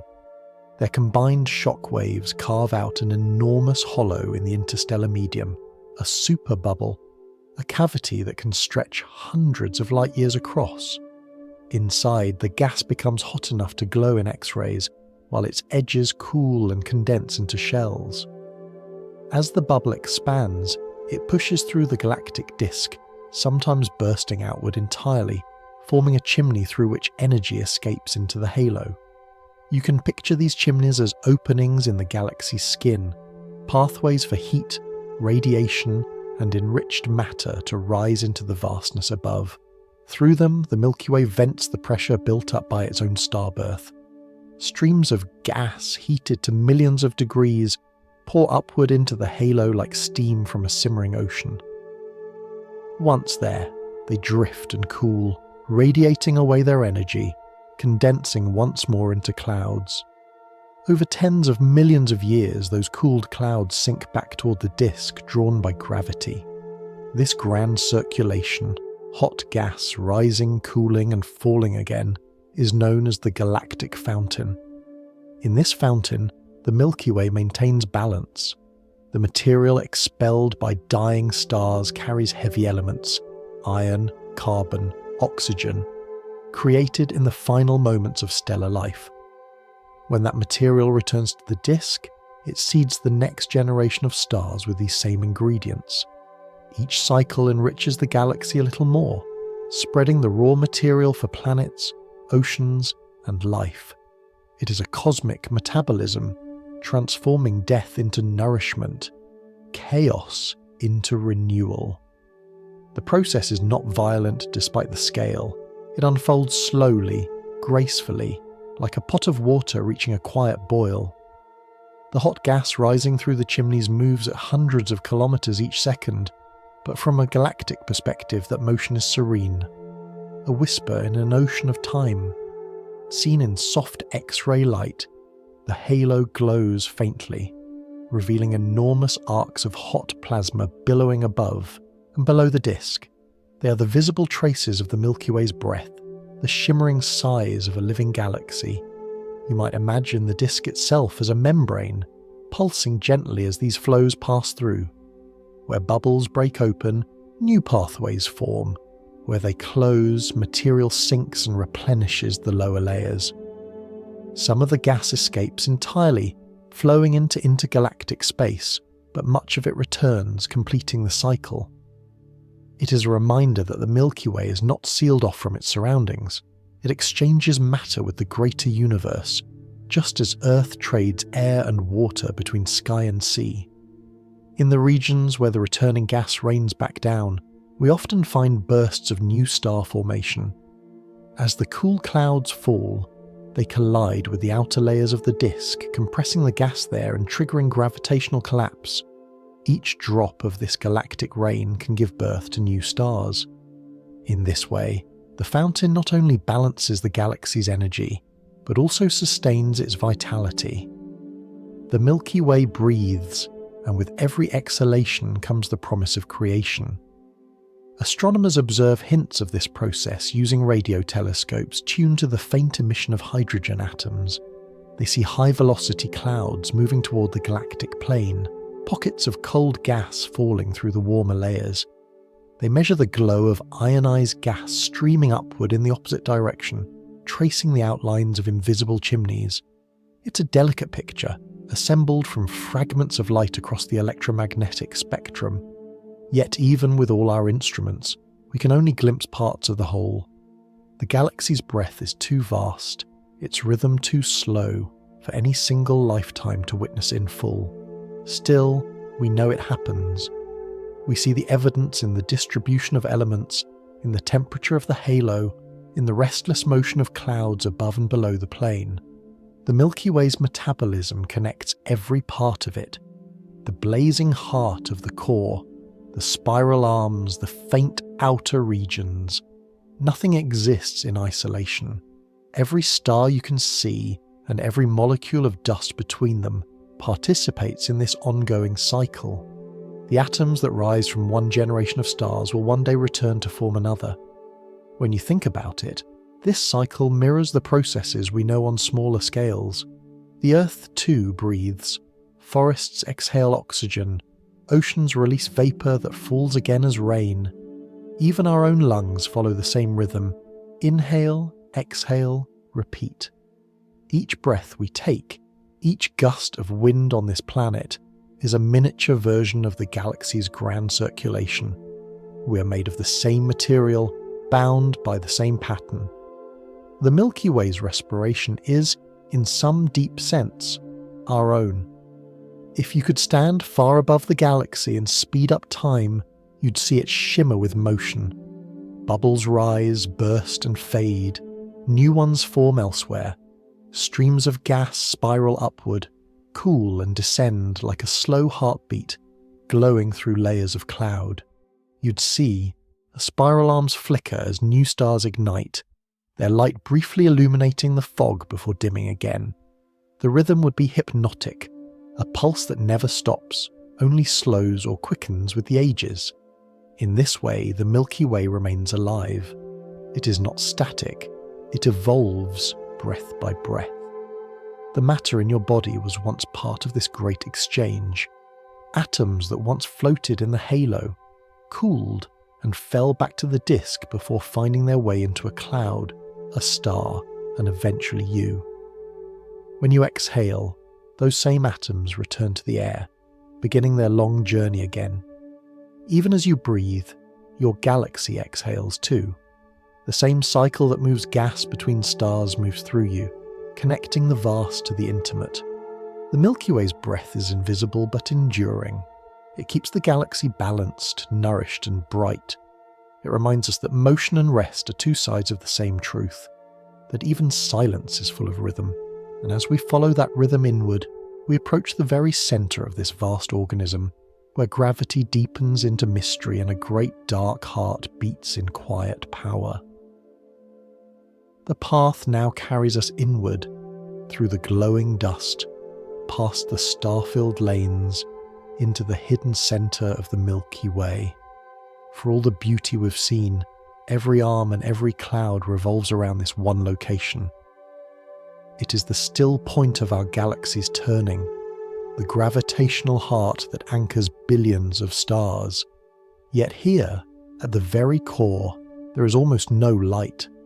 What waits in this darkness is one of the strangest and most powerful things in the universe, a supermassive black hole called Sagittarius A star. The name sounds technical, but its presence is almost spiritual. Sagittarius A star sits roughly 26,000 light-years from us, behind thick curtains of dust and gas. For a long time it was invisible, a mystery hinted at only by the motion of nearby stars. Then, beginning in the late 20th century, astronomers began to watch those stars more carefully. They noticed that some of them, tiny points of light labelled S stars, were racing around something unseen at breathtaking speeds. One star, called S2, completes a full orbit in just 16 years. To move that fast, it must be circling an object with the mass of about 4 million suns packed into a space smaller than our solar system. No known form of matter could survive such compression. The conclusion was inescapable. At the galaxy's centre lies a hole in space-time itself. If you could drift near this region, though no ship ever could, you would see a field of stars brighter and denser than anywhere else in the Milky Way. Yet between them, the centre would look oddly dim. The black hole itself gives off no light. It is a well so deep that even photons, the fastest travellers in the universe, cannot climb out. Around it, however, glows a faint halo of material swirling inward, a ring of hot gas and magnetic turbulence heated to millions of degrees as it spirals toward oblivion. This is the accretion flow, and its faint radio whisper was what first betrayed the presence of Sagittarius A star decades ago. Despite its immense power, this central black hole is astonishingly quiet. It doesn't devour stars greedily or blaze like the quasars found in distant galaxies. Most of the time it rests in near silence, feeding only on thin trickles of gas. That quiet is what earned it the name the Sleeping Giant. But there are signs that it wasn't always so calm. Rising from the Milky Way's core are two vast lobes of high-energy radiation called the Fermi bubbles, each one extending roughly 25,000 light-years above and below the disk. These ghostly shapes, discovered by a space telescope studying gamma rays, are thought to be relics of an ancient awakening. Perhaps millions of years ago, Sagittarius A star erupted in a burst of energy as it consumed a large cloud, or cluster of stars. The eruption sent jets of plasma blasting outward from the core, inflating those enormous bubbles that still faintly glow today. They are the scars of an event that has long since faded, like embers cooling in the night. To imagine their scale, picture this. If you could see gamma rays with your eyes, the bubbles would dominate the southern sky, towering higher than any constellation, stretching more than 50,000 light-years from end to end.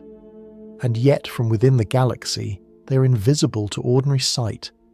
Another reminder that the Milky Way hides its greatest stories in wavelengths our eyes cannot perceive. Astronomers continue to monitor Sagittarius A star with telescopes that combine signals from across the world, creating an Earth-sized lens. In 2022, the Event Horizon Telescope collaboration released the first direct image of its surroundings, a glowing ring of light encircling a dark centre where the shadow of the black hole lies. The image was not a photograph in the usual sense, but a reconstruction built from radio waves, an intricate translation of the invisible into the visible. Still, it was enough to confirm what physics had long predicted. A black hole not as a void, but as a curved horizon, where space and time bend back upon themselves. It's tempting to think of such a place as an end, but in many ways, Sagittarius A star is the beginning of structure itself. Its gravity shapes the motion of the central stars, defines the density of the bulge, and influences how gas flows through the inner galaxy. Without this anchor, the Milky Way's heart would lose its cohesion. The stars that dance around it are not victims, but participants in a quiet ballet, tracing elliptical paths that define the geometry of the centre. Each orbit is a note in the galaxy's slow music. For us, far away in one of the spiral arms, the black hole's influence is subtle. We are bound to it, but gently, like a leaf carried by a distant tide. Its pull reaches us through the collective motion of the galaxy, not as a threat, but as a silent assurance of order. It is strange to realise that something so destructive in concept can be the source of such stability. But that is the paradox of gravity. It both destroys and holds together. If you could watch Sagittarius A star for thousands of years in sped-up time, you might see occasional flickers, brief flares of light when bits of gas fall too close and are torn apart, glowing for a few moments before vanishing beyond the horizon. Between those moments, the darkness remains perfect, unbroken. There is no surface, no sound, only the distortion of everything that passes near it. And yet, even from this darkness, the galaxy draws meaning. The sleeping giant's existence is a reminder that stillness can be powerful, that silence can hold galaxies in place. When you look toward the constellation of Sagittarius on a clear night, you are facing the direction of this hidden core. The light you see from that region has travelled more than 26,000 years to reach you, crossing the same dusty lanes that shield the black hole from our sight. It is a strange thought that as you breathe here and now, the light striking your eyes left its stars before human civilization began. The heart of the Milky Way turns slowly behind that veil, its rhythm steady, its pulse measured in centuries. There is comfort in that constancy. The same gravity that shapes the paths of distant stars also holds our sun in orbit. The same silence that reigns at the centre extends outward to the spiral arms, keeping the galaxy whole. The Milky Way endures because of that balance, between movement and rest, between darkness and light. And as we linger near this sleeping heart, the story begins to shift again. For even here, in this quiet place, light never truly disappears. Beyond the black hole's shadow, unseen energies continue to move and hum. They travel through the galaxy as invisible fire, illuminating nothing yet powering everything. From this centre of darkness, our journey now drifts into those hidden radiances, the forms of light that reveal themselves only when the eyes of science grow patient enough to see. If we follow the thread a little further, past the quiet of Sagittarius A star and the sleeping gravity at the centre, we begin to sense something stirring beneath that stillness. The Milky Way may rest in darkness, but it hums with invisible light. Beyond what our eyes can perceive, the galaxy glows with energies that never fade. X-rays, gamma rays, radio waves, and bursts of radiation so faint that only the most patient instruments can catch them. It is a hidden blaze beneath the calm, the secret fire that never sleeps. When we think of light, we usually imagine what we see. Sunlight scattered through leaves, the sparkle of stars, the glow of a candle. But visible light is only a small portion of the spectrum. Most of the universe shines in wavelengths too long or too short for human sight. The Milky Way's true portrait lies in those unseen colours. When astronomers map the galaxy across the electromagnetic spectrum, they find a living mosaic: cold hydrogen gas traced in radio waves, warm dust glowing in infrared, supernova remnants sparkling in X-rays, and at the very centre, faint gamma rays rising like smoke from an unseen flame. These energies are not random. They tell the story of how stars live and die. In regions where massive stars collapse, the violence of their endings fills space with radiation. The cores that remain can become neutron stars, tiny, dense spheres barely 20 kilometres across, yet heavier than our sun. As they spin, they release beams of radiation that sweep through space like the light of a lighthouse.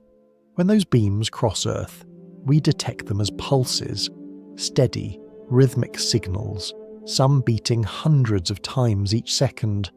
Astronomers call these objects pulsars, but the name hardly captures their quiet elegance. They are cosmic clocks keeping time in the dark, each pulse a heartbeat from a collapsed star that refused to vanish completely. Some neutron stars are even more extreme. Their magnetic fields are so powerful that they twist space itself, creating brief flashes of intense energy. These are magnetars, the universe's most magnetic objects.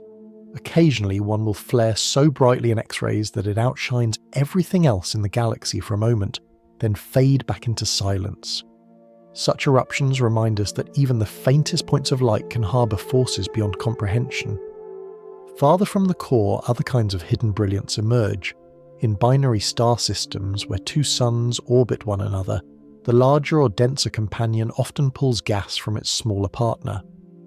As that gas falls inward, it spirals faster and faster, heating until it glows in X-rays. The process is both delicate and destructive, a quiet act of gravity's hunger. Some binaries involve white dwarfs, stars nearing the end of their lives. Others host neutron stars or even small black holes. In each case, light is drawn from darkness, energy from collapse. To watch such a system through an X-ray telescope is to see a cosmic duet. Two objects locked in an endless exchange, one giving, one taking, both shining. The Milky Way is filled with these secret beacons. To the naked eye it may look serene, but through the eyes of high-energy observatories it becomes a restless sea of flickers and flares.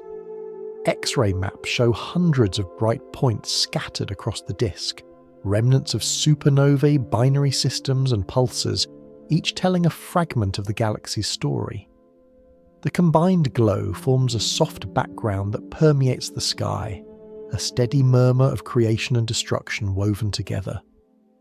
At even higher energies, the galaxy speaks in gamma rays, the shortest wavelengths of light and the most energetic.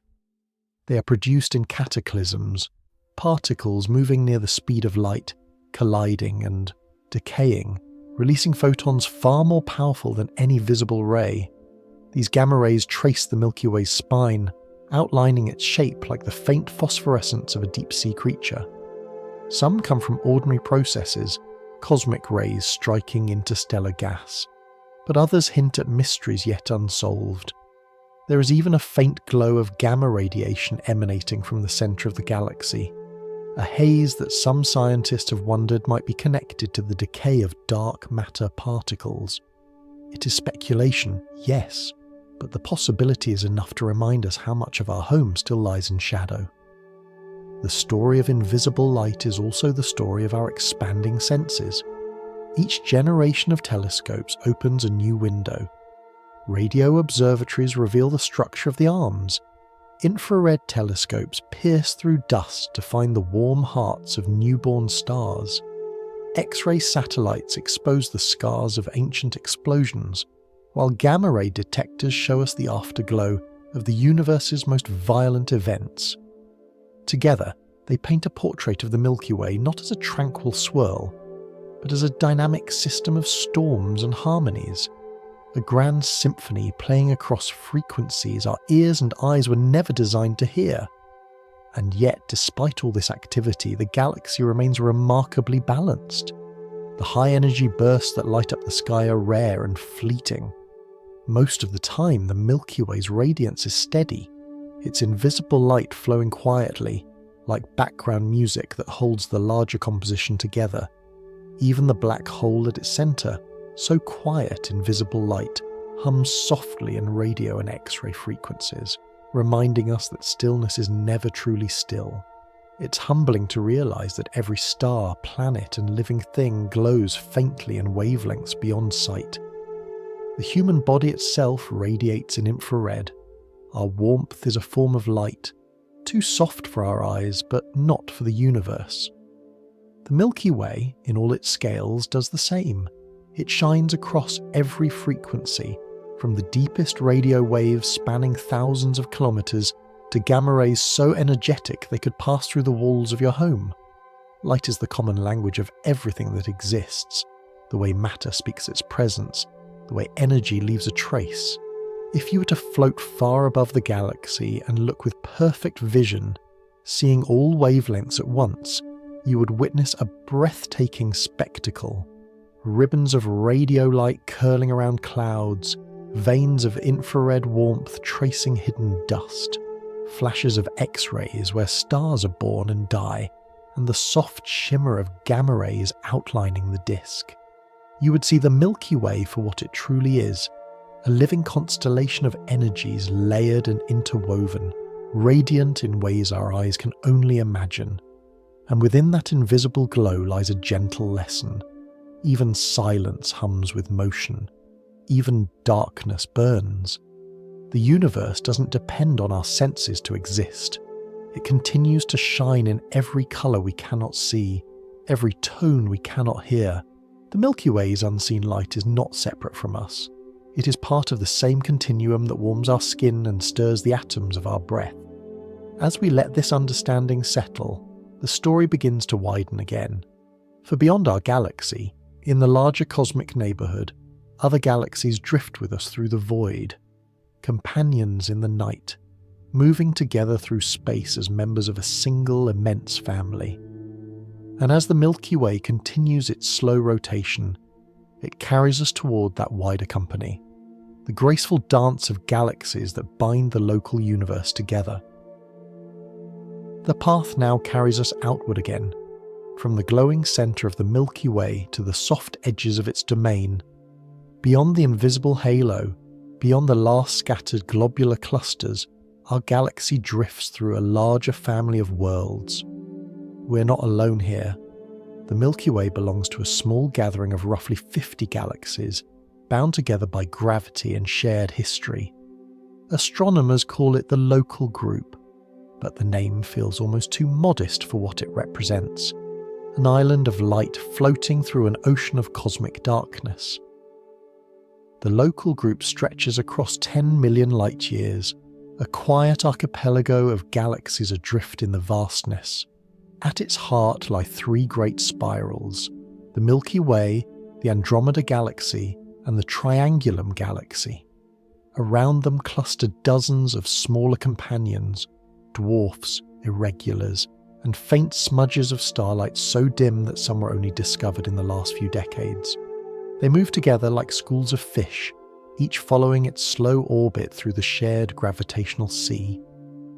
The space between them may seem empty, but faint filaments of dark matter and gas connect them, invisible bridges tying the group into a single structure. Of these companions, none are as familiar or as beautiful as the Magellanic Clouds. From the southern hemisphere, they appear as two soft patches of milky light, hanging near the edge of the sky. For ancient navigators, they were landmarks, glowing waypoints that guided travellers across the oceans. In truth, they are dwarf galaxies, small spirals of their own, each containing billions of stars. The large Magellanic Cloud is the brighter of the two, about 1/10 the size of the Milky Way. The small Magellanic Cloud trailing nearby is smaller still. Together they orbit our galaxy in a slow, looping path, bound to us by gravity but not yet fully captured. For a long time, astronomers thought these clouds had circled the Milky Way for eons, but new measurements suggest a different story, that they might be recent arrivals, caught only in the past few billion years. Their orbits are so wide that they may still be on their first approach, sweeping gracefully through our halo for the very first time. You could think of them as new neighbours, drawn toward the quiet glow of a larger city in the night. The Magellanic Clouds are full of vitality. They are bursting with young stars, clusters, and glowing nebulae. The Tarantula Nebula within the large cloud is one of the most active star-forming regions known, so luminous that if it were as close as the Orion Nebula, it would cast shadows on Earth. The clouds shimmer with the light of recent birth, their gas and dust stirred by gravity and by their mutual interactions. As they orbit each other, streams of gas are pulled loose and flung into space, forming a trail that stretches for hundreds of thousands of light-years. This trail, known as the Magellanic Stream, is a ribbon of hydrogen gas that arcs behind the two galaxies like handwriting across the southern sky. It is almost invisible to the eye but glows softly in radio wavelengths. The stream curves and twists, recording every gravitational tug, every ancient encounter.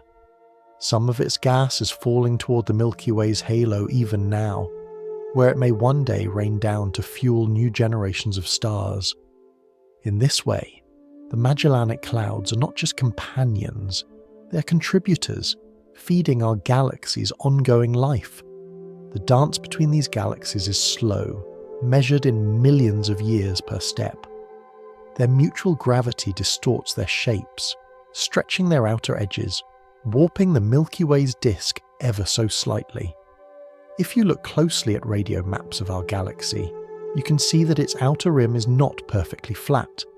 It bends upward on one side and downward on the other, like the rim of a warped vinyl record.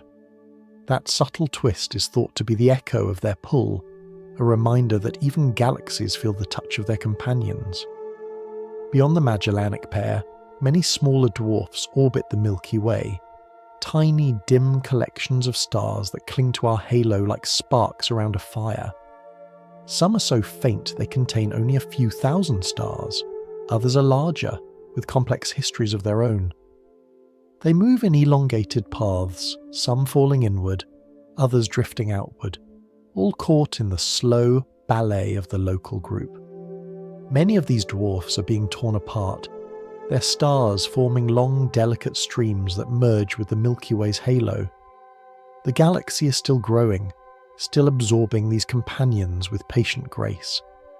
The Andromeda galaxy, our great sister in this cosmic family, shines brighter and larger than all the rest. From dark skies, it is visible to the naked eye as a soft blur in the constellation of the same name. It lies about 2.5 million light-years away, a staggering distance, yet close enough that its light, which began its journey when early humans first learned to use tools, reaches us still. Andromeda is a mirror of what the Milky Way might look like from afar, a grand spiral with a luminous core and sweeping arms. It too has its own entourage of dwarf galaxies, its own halo of ancient stars. Together, the Milky Way and Andromeda dominate the local group. They are like twin vortices pulling the smaller galaxies around them.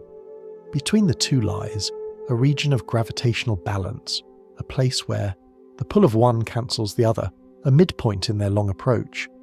In billions of years, that balance will shift as Andromeda drifts closer. The two spirals are on a slow collision course, drawn together by mutual attraction. But for now, the distance between them is vast enough that their relationship is one of quiet companionship. They share the same cosmic neighbourhood, moving through the same invisible web, each reflecting the other in its motion and its fate. It's easy to forget that our night sky, no matter how wide it seems, shows only a tiny fraction of this community. Each faint smudge beyond the Milky Way is a city of light, a realm of billions of stars. Together, these galaxies form a cluster of kinship, a gravitational family bound not by proximity alone but by shared history and destiny. The local group drifts on the edge of an even larger structure, the Virgo supercluster, an immense congregation of thousands of galaxies stretching across 100 million light-years. But that too is part of something greater still, the cosmic web that fills the universe like a vast network of filaments and voids. From our perspective here on Earth, though, all of that grandeur folds down into a single view. The faint streak of the Milky Way above, and, for those south of the equator, the gentle glow of the Magellanic Clouds below.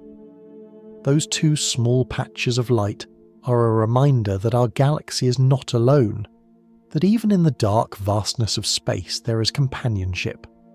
We belong to a family of galaxies moving together through time, each one shaping the others in subtle, invisible ways. As we drift among these companions in thought, the story begins to look forward. For in the far future, these galaxies will not remain separate. Their orbits will tighten, their paths converge. The Milky Way's next great transformation is already written in the sky, a slow, majestic dance that will one day merge us with Andromeda into something new. The path now carries us forward, not through distance, but through time. Every orbit, every slow movement of the galaxies in our local group is part of a grand choreography unfolding over billions of years. And though it may be quiet now, the Milky Way's next great act has already begun. Far across the void, the Andromeda galaxy, our nearest giant neighbour, is drawing closer. In the present moment, it lies about 2.5 million light-years away, but that space is shrinking at a pace of roughly 110 kilometres each second. To human eyes, that motion is imperceptible, but across cosmic time, it is destiny approaching. The Milky Way and Andromeda are both massive spirals, nearly equal in size, each containing hundreds of billions of stars. They are bound together by gravity, connected by an invisible filament of dark matter stretching between them like a taut thread. Every second, that thread pulls tighter. The two galaxies are not hurtling toward a collision in the explosive sense of the word. Rather, they're drifting toward an embrace so slow it will take 4.5 billion years to complete. When it happens, the event will not be an end but a transformation, a merger that will reshape the night sky for every observer who remains to see it. Imagine what that distant future might look like. The sun, by then, will be in its later years, shining more brightly and warmly than it does today. If Earth still circles it, the stars of Andromeda will have spread across the heavens, forming a delicate band that doubles the width of the Milky Way. Over millions of years, that band will grow brighter until it fills half the sky. Two spirals will face each other, their arms interlacing like luminous ribbons. It will not be an explosion but a slow blending, the quiet mingling of starlight. When galaxies collide, the spaces between their stars are so vast that direct impacts are exceedingly rare. You could line up entire solar systems, and the distances between stars would still make them miss each other entirely. Instead, the interaction unfolds through gravity. As the galaxies pass through one another, their shapes stretch and twist, sending out long tidal tails of stars that arc into space. Over hundreds of millions of years, those streams fall back, wrapping around the merged core like threads winding onto a spool. The result will be a new kind of galaxy, rounder, calmer, more centrally concentrated. Astronomers sometimes call it Milkdromeda, a gentle nickname for the elliptical galaxy that will take our place. This process may sound cataclysmic, but it is slow enough to be graceful. Gas clouds will collide and compress, igniting bursts of star formation. Nebulae will blaze briefly, then fade. Clusters will scatter. The two central black holes, one in the Milky Way, the other in Andromeda, will spiral toward each other, orbiting closer and closer until they eventually merge. That final union will send ripples through the very fabric of space-time, gravitational waves that will echo across the universe. Yet even that will unfold over eons, far beyond any scale of human time. For any life that might exist in that far future, the night sky will be magnificent. The familiar band of the Milky Way will dissolve, replaced by sweeping curtains of stars stretching in every direction. New constellations will appear, brighter and denser than ours, as the combined galaxy glows with renewed brilliance. To stand on a surviving world then would be to see the sky aflame with motion, a slow, silent ballet written in light. The idea that galaxies merge might seem to contradict their delicate beauty, but in truth, this is how the universe evolves. Everything in space is shaped by attraction and change. Galaxies grow by meeting, blending, and reforming. Each collision enriches the result, mixing the stars and elements of different lineages. The Milky Way itself was built from hundreds of smaller mergers, each leaving traces in its halo and streams. The coming encounter with Andromeda is simply the next step in that long chain, a reunion on a grander scale. Even as the two galaxies draw closer, the local group around them will change as well. Many of the smaller dwarf galaxies will be swept up in their combined gravity, adding their stars to the new elliptical form. The Triangulum galaxy, the third largest in the group, may join the merger too, completing the union of the local group's great spirals. Over time, the new, larger galaxy will dominate the local region of space. It will shine as a soft oval glow, no longer a spiral but a calm, golden sphere of aging stars. In that distant age, the concept of the night sky will be something altogether different. The stars we know today will be gone or changed. The sun will have lived its life, perhaps leaving behind a white dwarf ember cooling slowly in the dark. Yet the galaxy will continue, as galaxies always do. Its merged form will orbit within the same cosmic web that has guided it since the beginning. Its stars, new and old, will carry forward the elements forged in the Milky Way's youth. Iron from our sun's generation, carbon from long-vanished giants, dust from 1,000 forgotten clouds. If you could step far enough away, perhaps 50 million light-years into space, and look back at that future galaxy, you would see a glowing orb, an elliptical bloom floating quietly amid the darkness. It would be larger and rounder than the Milky Way, its spiral arms softened into haze. Around it, the remnants of the local group would appear as a faint swarm of satellites, their orbits slow and ancient. Light from the merger would have settled into equilibrium, a new calm born from long motion. This vision may sound distant and abstract, but it carries a simple truth. Nothing in the universe truly ends. Things transform. Stars die and give their matter to new ones. Galaxies collide and become new galaxies. Change is the universe's way of staying alive. The Milky Way and Andromeda are not racing toward destruction. They're approaching fulfillment, a future form that includes both of their histories. In the deep rhythm of cosmic time, this is how creation continues. For us now, the sky still holds its familiar face. The Andromeda galaxy remains a faint smudge barely visible to the eye, but when you see it, you're glimpsing our future. That dim light travelling for 2.5 million years is a message from what we are becoming.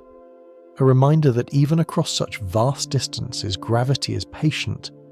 It works not in haste, but in inevitability. The same force that keeps your feet on the ground also draws galaxies together, linking all scales of existence into one great continuum of motion. The long dance ahead is not something to fear. It is part of the same cosmic rhythm that began when the first atoms formed, that continues in the orbit of our planet and the beat of our own hearts. When the galaxies finally meet, there will be no explosion, no sound, only the silent weaving of starlight. The Milky Way will not end. It will simply change form, as everything does. The path now leads us from the vast future back to the quiet miracle of the present, from galaxies colliding to the smaller, gentler worlds that bloom between the stars. For all the grandeur of cosmic mergers and black holes, the Milky Way's true magic is subtle. It lives in dust and chemistry, in the tiny disks of gas that surround newborn suns. Every star you see, every flicker of light in the night sky, may have its own garden, its own collection of worlds circling quietly, warmed by distant fire. For a long time, humanity looked up and wondered whether planets were rare, whether Earth was a singular oasis in the dark. Now we know the truth is far richer. Planets are not exceptions. They are the natural result of star birth. Wherever a new star forms from collapsing gas and dust, a flattened disk of leftover material swirls around it. Within that disk, grains of dust stick together, becoming pebbles, then boulders, then worlds. The Milky Way is full of these hidden nurseries, tiny factories where gravity and patience work together to build futures. Astronomers have now discovered thousands of planets beyond our solar system, and their diversity is astonishing. Some are small, rocky worlds like ours, orbiting close to their suns. Others are giant spheres of gas with swirling bands and moons of their own. There are planets that orbit 2 stars at once, like the twin-sunned sky imagined in fiction, and others that circle faint red dwarfs, basking in gentle warmth. Some cling tightly to their stars, completing an orbit in just a few days. Others wander in distant paths that take centuries to return. And then there are those that wander alone. These rogue planets drift through interstellar space without a sun to guide them. Worlds cast adrift during the chaotic youth of their systems. They travel the galaxy in darkness, cold and silent, their skies lit only by the faint glow of the Milky Way itself. For a long time, scientists thought such lonely planets would be barren and frozen, but recent theories suggest that some might harbour hidden oceans beneath thick blankets of ice, warmed by internal heat. In the galaxy's grand inventory, even isolation may not mean lifelessness. It's humbling to think that such worlds might outnumber the stars. some estimates suggest that for every star in the Milky Way, there could be one or more planets drifting freely through space, billions upon billions of wandering homes, carrying their own stories through the dark. They are the quiet exiles of cosmic formation, fragments of gardens torn from their suns but still part of the greater landscape. The chemistry that shapes these worlds begins long before they form. In the dense molecular clouds where stars are born, tiny dust grains collect layers of ice, made from water, methane and ammonia. On their surfaces, more complex molecules form, organic chains that include carbon and hydrogen, the basic ingredients of life. When new stars ignite, their heat evaporates these ices, releasing the molecules back into space. They mix with gas, drift, and eventually fall into new disks, where they can be incorporated into forming planets. The cycle repeats endlessly. In this way, the galaxy becomes a gardener of chemistry, planting seeds from one generation of stars into the next. Our own sun was once part of such a cluster, a small community of perhaps 1,000 stars born from the same cloud. Over time, that cluster dispersed, its members scattered through the Milky Way. Somewhere out there, those solar siblings still shine, invisible to us now but made of the same dust, the same ancestral material. Their planets may share traces of the same isotopes, the same ancient fingerprints written in light. It's a poetic thought, that across the galaxy, distant suns may exist that are, in a quiet way, our family. The region we inhabit in the galaxy is a particularly gentle one. Our solar system lies in a calm pocket between two spiral arms, known as the Orion Spur. It's a quiet neighbourhood, far from the violent starburst regions near the galactic centre, and not so distant that starlight fades into emptiness. Here, conditions are stable enough for life to persist.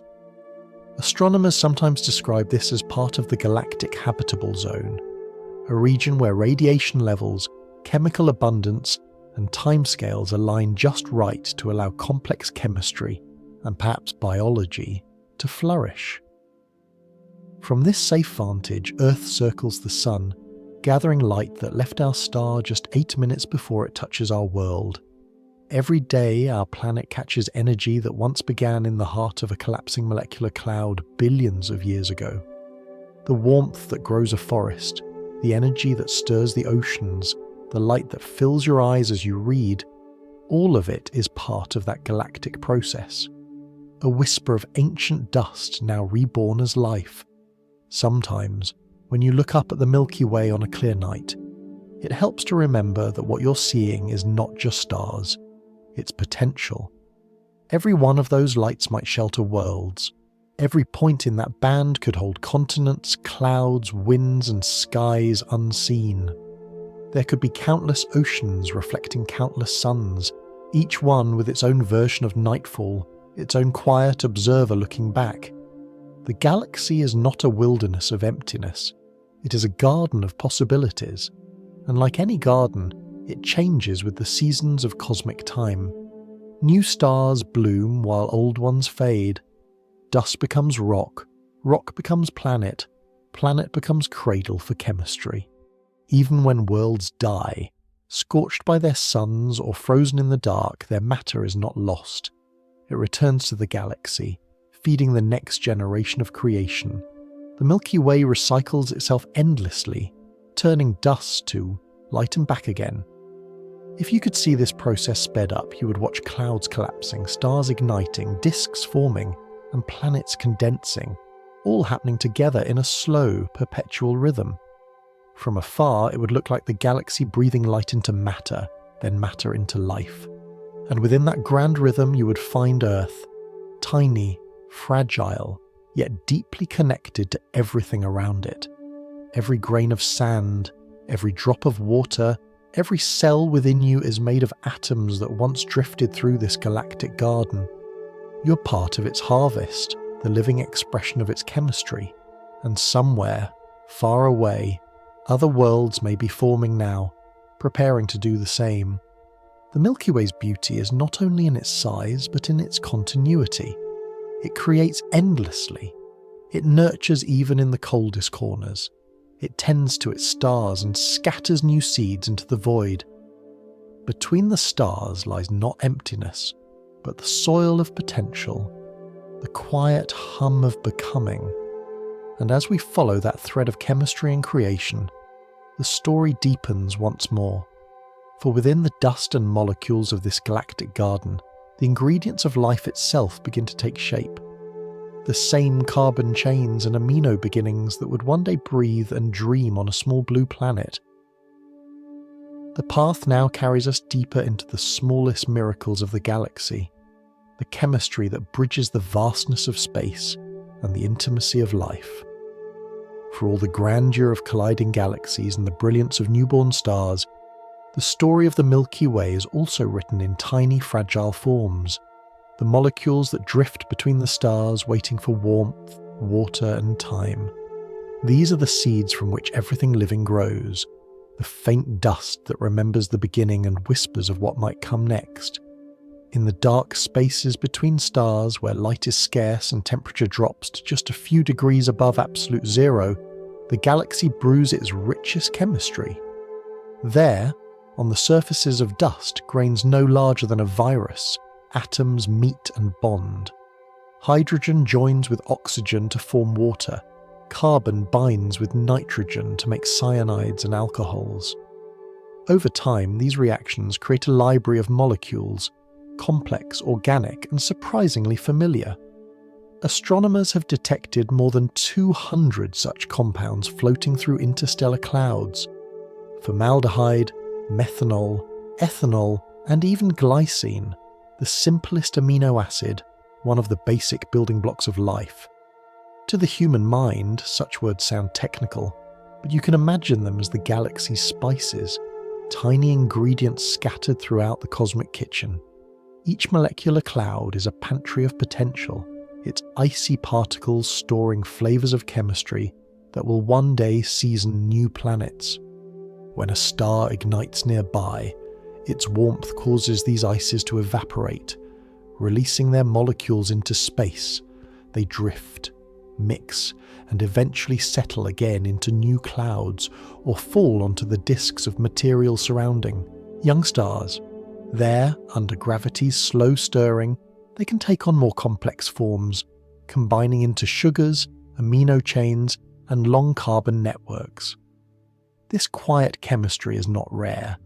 It happens all across the Milky Way, from the heart of the spiral arms to the distant outskirts of the halo. The same reactions occur wherever the conditions are gentle enough for atoms to linger together, shielded from harsh radiation.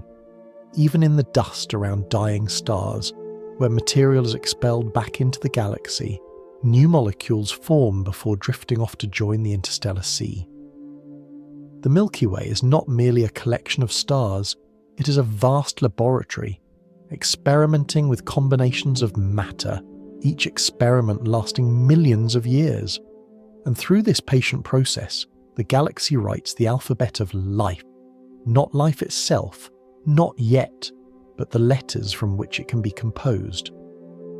On Earth, we see those letters assembled into something extraordinary: cells, tissues, thought, consciousness.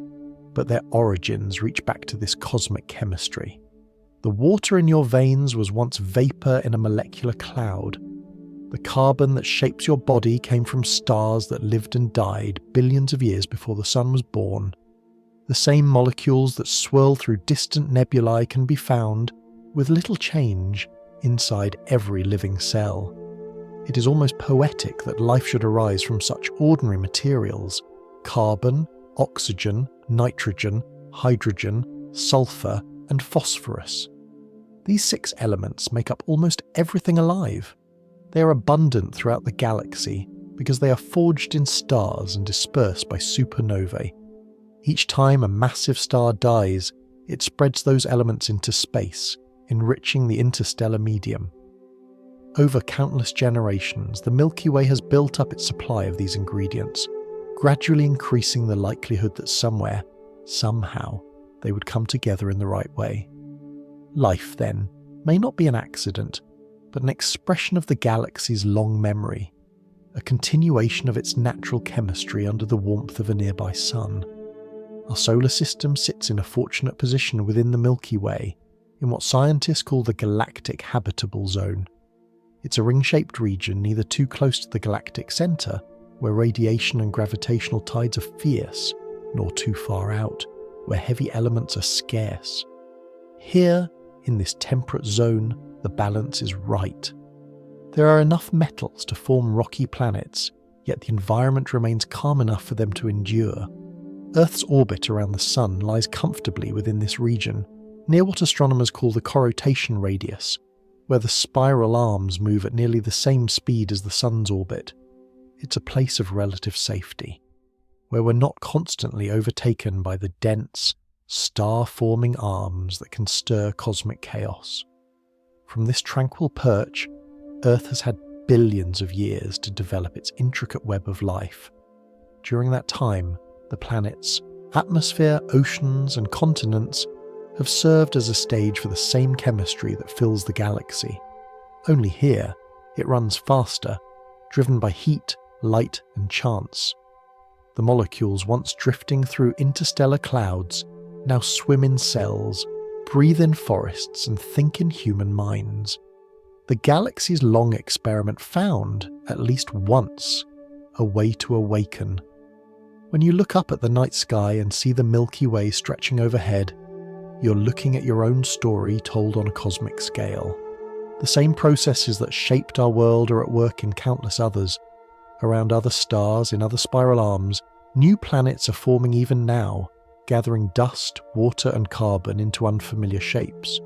Some may already have oceans, some may have clouds, and others may rest in icy silence waiting. The ingredients of life are universal. What differs is the recipe each world follows. It's tempting to wonder how many of those recipes might have succeeded. How many worlds out there might host their own versions of chemistry learning to feel? We don't know yet. But the Milky Way gives us reason to believe that we are not an isolated phenomenon. The same laws, the same elements, the same cycles repeat everywhere. Life may be one of the galaxy's most natural outcomes, a melody played again and again in different keys. Even if we never meet another civilization, it is enough to know that the possibility is written into the stars. The Milky Way has been preparing the stage for billions of years, scattering molecules, shaping planets, and maintaining the conditions where complexity can grow. We are part of that plan, not apart from it. Every cell in your body, every thought in your mind, every breath you take is part of the galaxy's ongoing story, a continuation of its quiet alchemy. If you ever feel small beneath the stars, remember, you are not beside the Milky Way, you are within it. The iron in your blood, the calcium in your bones, the oxygen in your lungs all come from its cycles of birth and decay. The galaxy's chemistry writes the same alphabet as life, and that alphabet is still being written. Somewhere out there, perhaps in another cloud of gas and dust, the next line of that story is beginning. Another spark forming in the dark, another world preparing to breathe. The path now turns inward again, not into the heart of the galaxy this time, but into the heart of our own curiosity. The Milky Way surrounds us so completely that we cannot step outside it to see it whole. Every image we've ever drawn of it, every map or model, is a reconstruction, a story told from within. To know our home, we must imagine it. And that act of imagining, of mapping what can't be seen, may be one of the most beautiful things our species has ever done. If you look up at the night sky, you might feel that you can already see the galaxy. The pale band stretching from horizon to horizon seems like a direct glimpse into its spiral disk, but what we actually see is only a few thousand light years deep, a thin slice through a vast system of more than 100,000 light years across. The rest is hidden behind curtains of dust and gas that absorb visible light. To see through them, astronomers must use other kinds of eyes: radio, infrared, ultraviolet, X-ray. Bit by bit, they have built a portrait of our galaxy not from a single view, but from many partial ones stitched together across time. The process is a kind of cosmic cartography. In ancient days, sailors once mapped the seas by tracing the edges of known coastlines, marking where stars rose and set. We map the Milky Way in much the same way, by watching the stars around us and recording their movements. Using space observatories like Gaia, scientists have measured the positions and motions of more than 1 billion stars. Each one is a data point, a piece of the galaxy's shape revealed through mathematics and light. From their collective motion, we can infer the spiral arms, the bulge, the halo, even the faint warp at the disk's edge. It is strange and humbling that, for all our technology, we still cannot see the Milky Way from outside. Every famous image of our galaxy is an artistic reconstruction based on models, comparisons to other spirals, and the patterns we observe in radio and infrared light. The real Milky Way is hidden, wrapped around us like a forest seen from within. We can measure the trunks, smell the air, and feel the ground beneath our feet. But we can only imagine the shape of the whole. Even so, our imagination has grown sharper. By tuning telescopes to different frequencies, we can peer through the fog of dust. Radio telescopes, for example, can detect the faint signal of neutral hydrogen, the most abundant element in the universe. That signal, stretched to a wavelength of about 21 centimeters, passes easily through the dust that blocks visible light.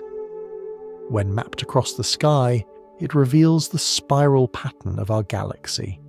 Great arms curling outward from the center, each dotted with clouds, clusters, and star-forming regions. Infrared light adds another layer to the picture. Because it is less easily absorbed by dust, infrared allows us to see stars that are otherwise hidden.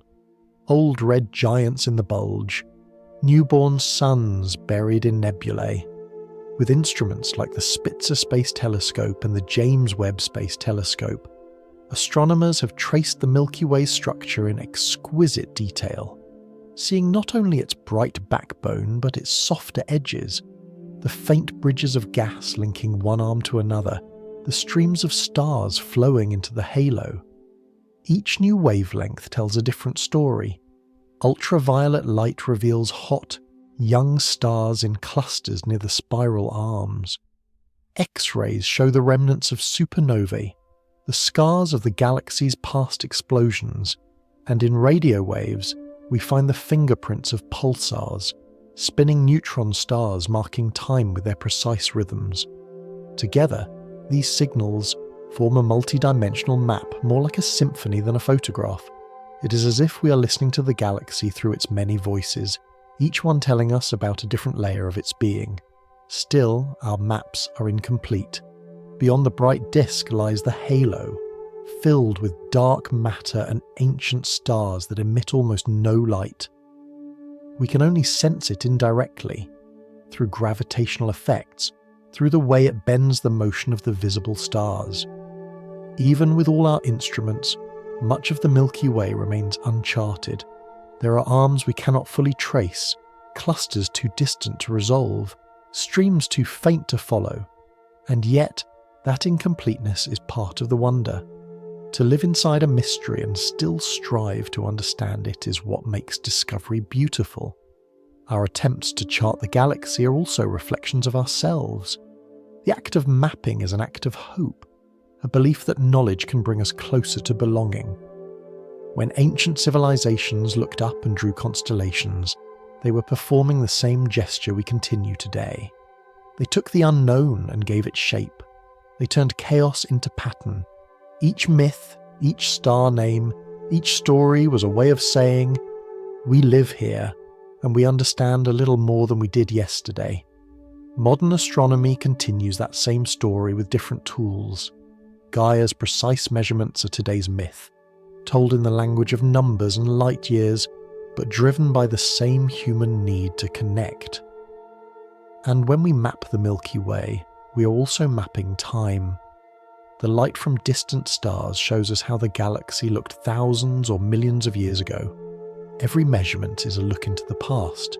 Even the sun's own orbit carries us slowly through the spiral arms, changing our view of the sky over eons.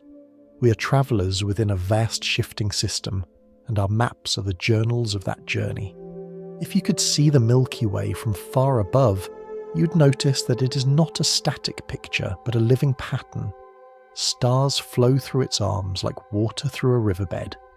Gas clouds twist and fragment, forming new suns.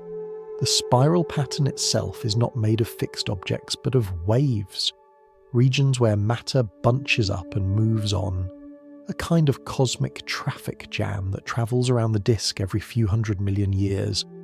In that sense, the galaxy is always redrawing itself.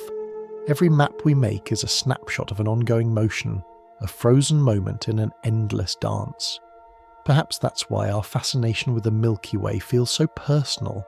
To study it is to study change itself, to recognise that nothing, not even the stars, stands still. The galaxy is both our home and our mirror, reflecting our desire to make sense of impermanence. We live inside a mystery we keep redrawing, tracing the outlines of something we can never see in full, and yet each new map brings us closer to understanding how profoundly connected we are, to one another, to our world, and to the spiral of light that holds us all. And as we follow those maps inward and outward, we begin to see what they have always been pointing toward. Not just a structure of stars or an arrangement of dust, but a truth about belonging, that we are not apart from this galaxy. We are expressions of it. The story of the Milky Way is the story of us, and that realization brings us softly to the final chapter of this long, gentle voyage, the moment when we turn from observing the galaxy to remembering that we are made of it. The path now carries us home. After drifting through the spiral arms, the halo, the hidden fires, and the chemistry of life, we return at last to where we began, to ourselves. The Milky Way is no longer something distant, something out there. It has become something within you, within everything. Every atom in your body carries the memory of its stars. Every heartbeat is, in a quiet way, a pulse of the galaxy itself. It's easy to forget that. When we look up at the night sky, the Milky Way seems impossibly vast. A river of light stretching across the dark, each star unreachable. Yet the truth is gentler and more intimate. You're not beneath that river. You're part of its flow. The same matter that glows in distant suns also flows through your veins. The iron in your blood was forged in the heart of a dying star, billions of years before Earth existed. The calcium in your bones was once part of a collapsing cloud of dust. The carbon that forms every living thing was born when massive stars burned their final fuel and scattered their ashes into space. The story of the Milky Way is the story of transformation. Hydrogen, the simplest element, gathered into the first stars. Those stars created heavier elements through fusion: helium, carbon, oxygen, iron. When they died, they cast those elements outward in luminous clouds. From those clouds came new stars, new planets, and eventually new forms of life. In this way, the galaxy has been writing and rewriting itself for more than 13 billion years. And somewhere along that long arc of time, on one small planet orbiting one ordinary star, a few of those atoms learn to look back and wonder where they came from. When you breathe, you draw in atoms that once belonged to ancient stars. Some of them have travelled through thousands of generations of life, through oceans and forests, through everything that ever was.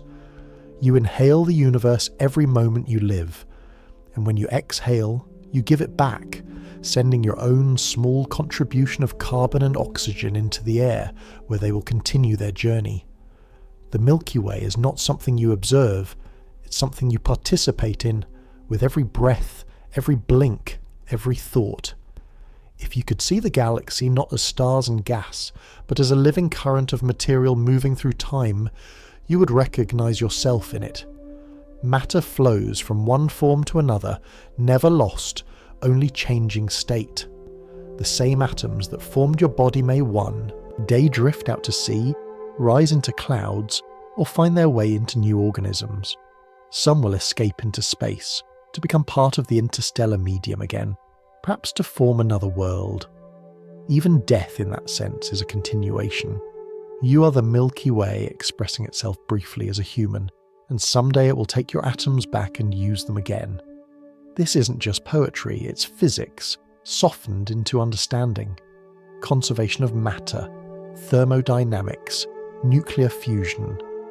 These are the quiet mechanics of belonging. Science shows us what mysticism has always whispered, that separation is an illusion.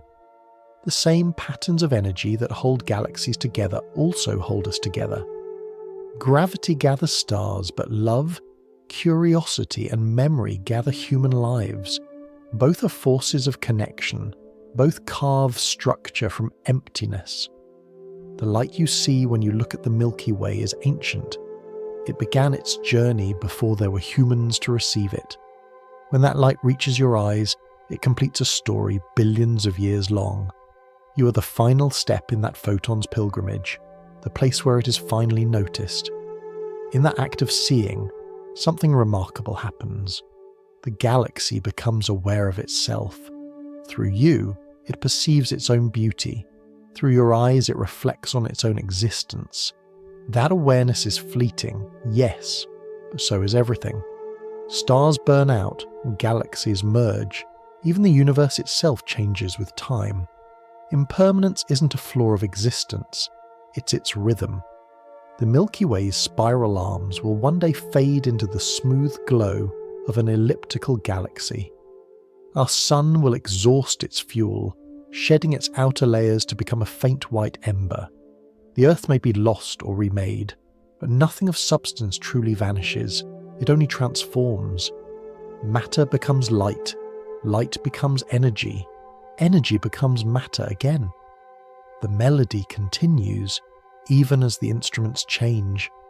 When you think about that, the idea of endings begins to feel softer. What we call death, the galaxy calls recycling. What we call loss, the galaxy calls change. You are part of a process far larger than any single lifetime.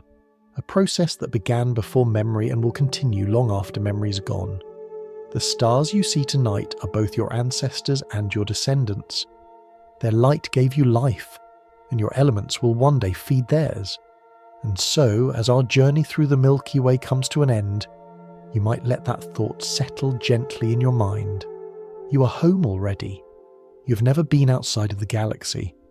You were never separate from it, not even for a moment. You are not beside the Milky Way. You are within it, part of its quiet turning, part of its endless story of creation and renewal.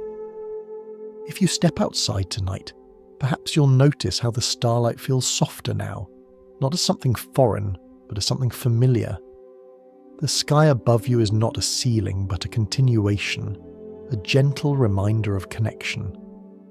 The Milky Way hums above, stretching.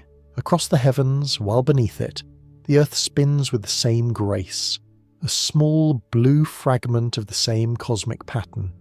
You move with it. You always have. And so we've reached the end of this quiet voyage through our galaxy. The luminous spiral that built us, shelters us, and someday will reclaim us. Whether your eyes are still open or already drifting closed, let that knowledge rest with you. The same forces that move the stars also move your heart. The same atoms that shine in distant suns shimmer softly within your body. The galaxy isn't far away, it is you, and you are it. And if you ever forget, just look up. The Milky Way will be waiting there, a river of light across the sky, whispering in its slow ancient voice, "You belong here. You always have."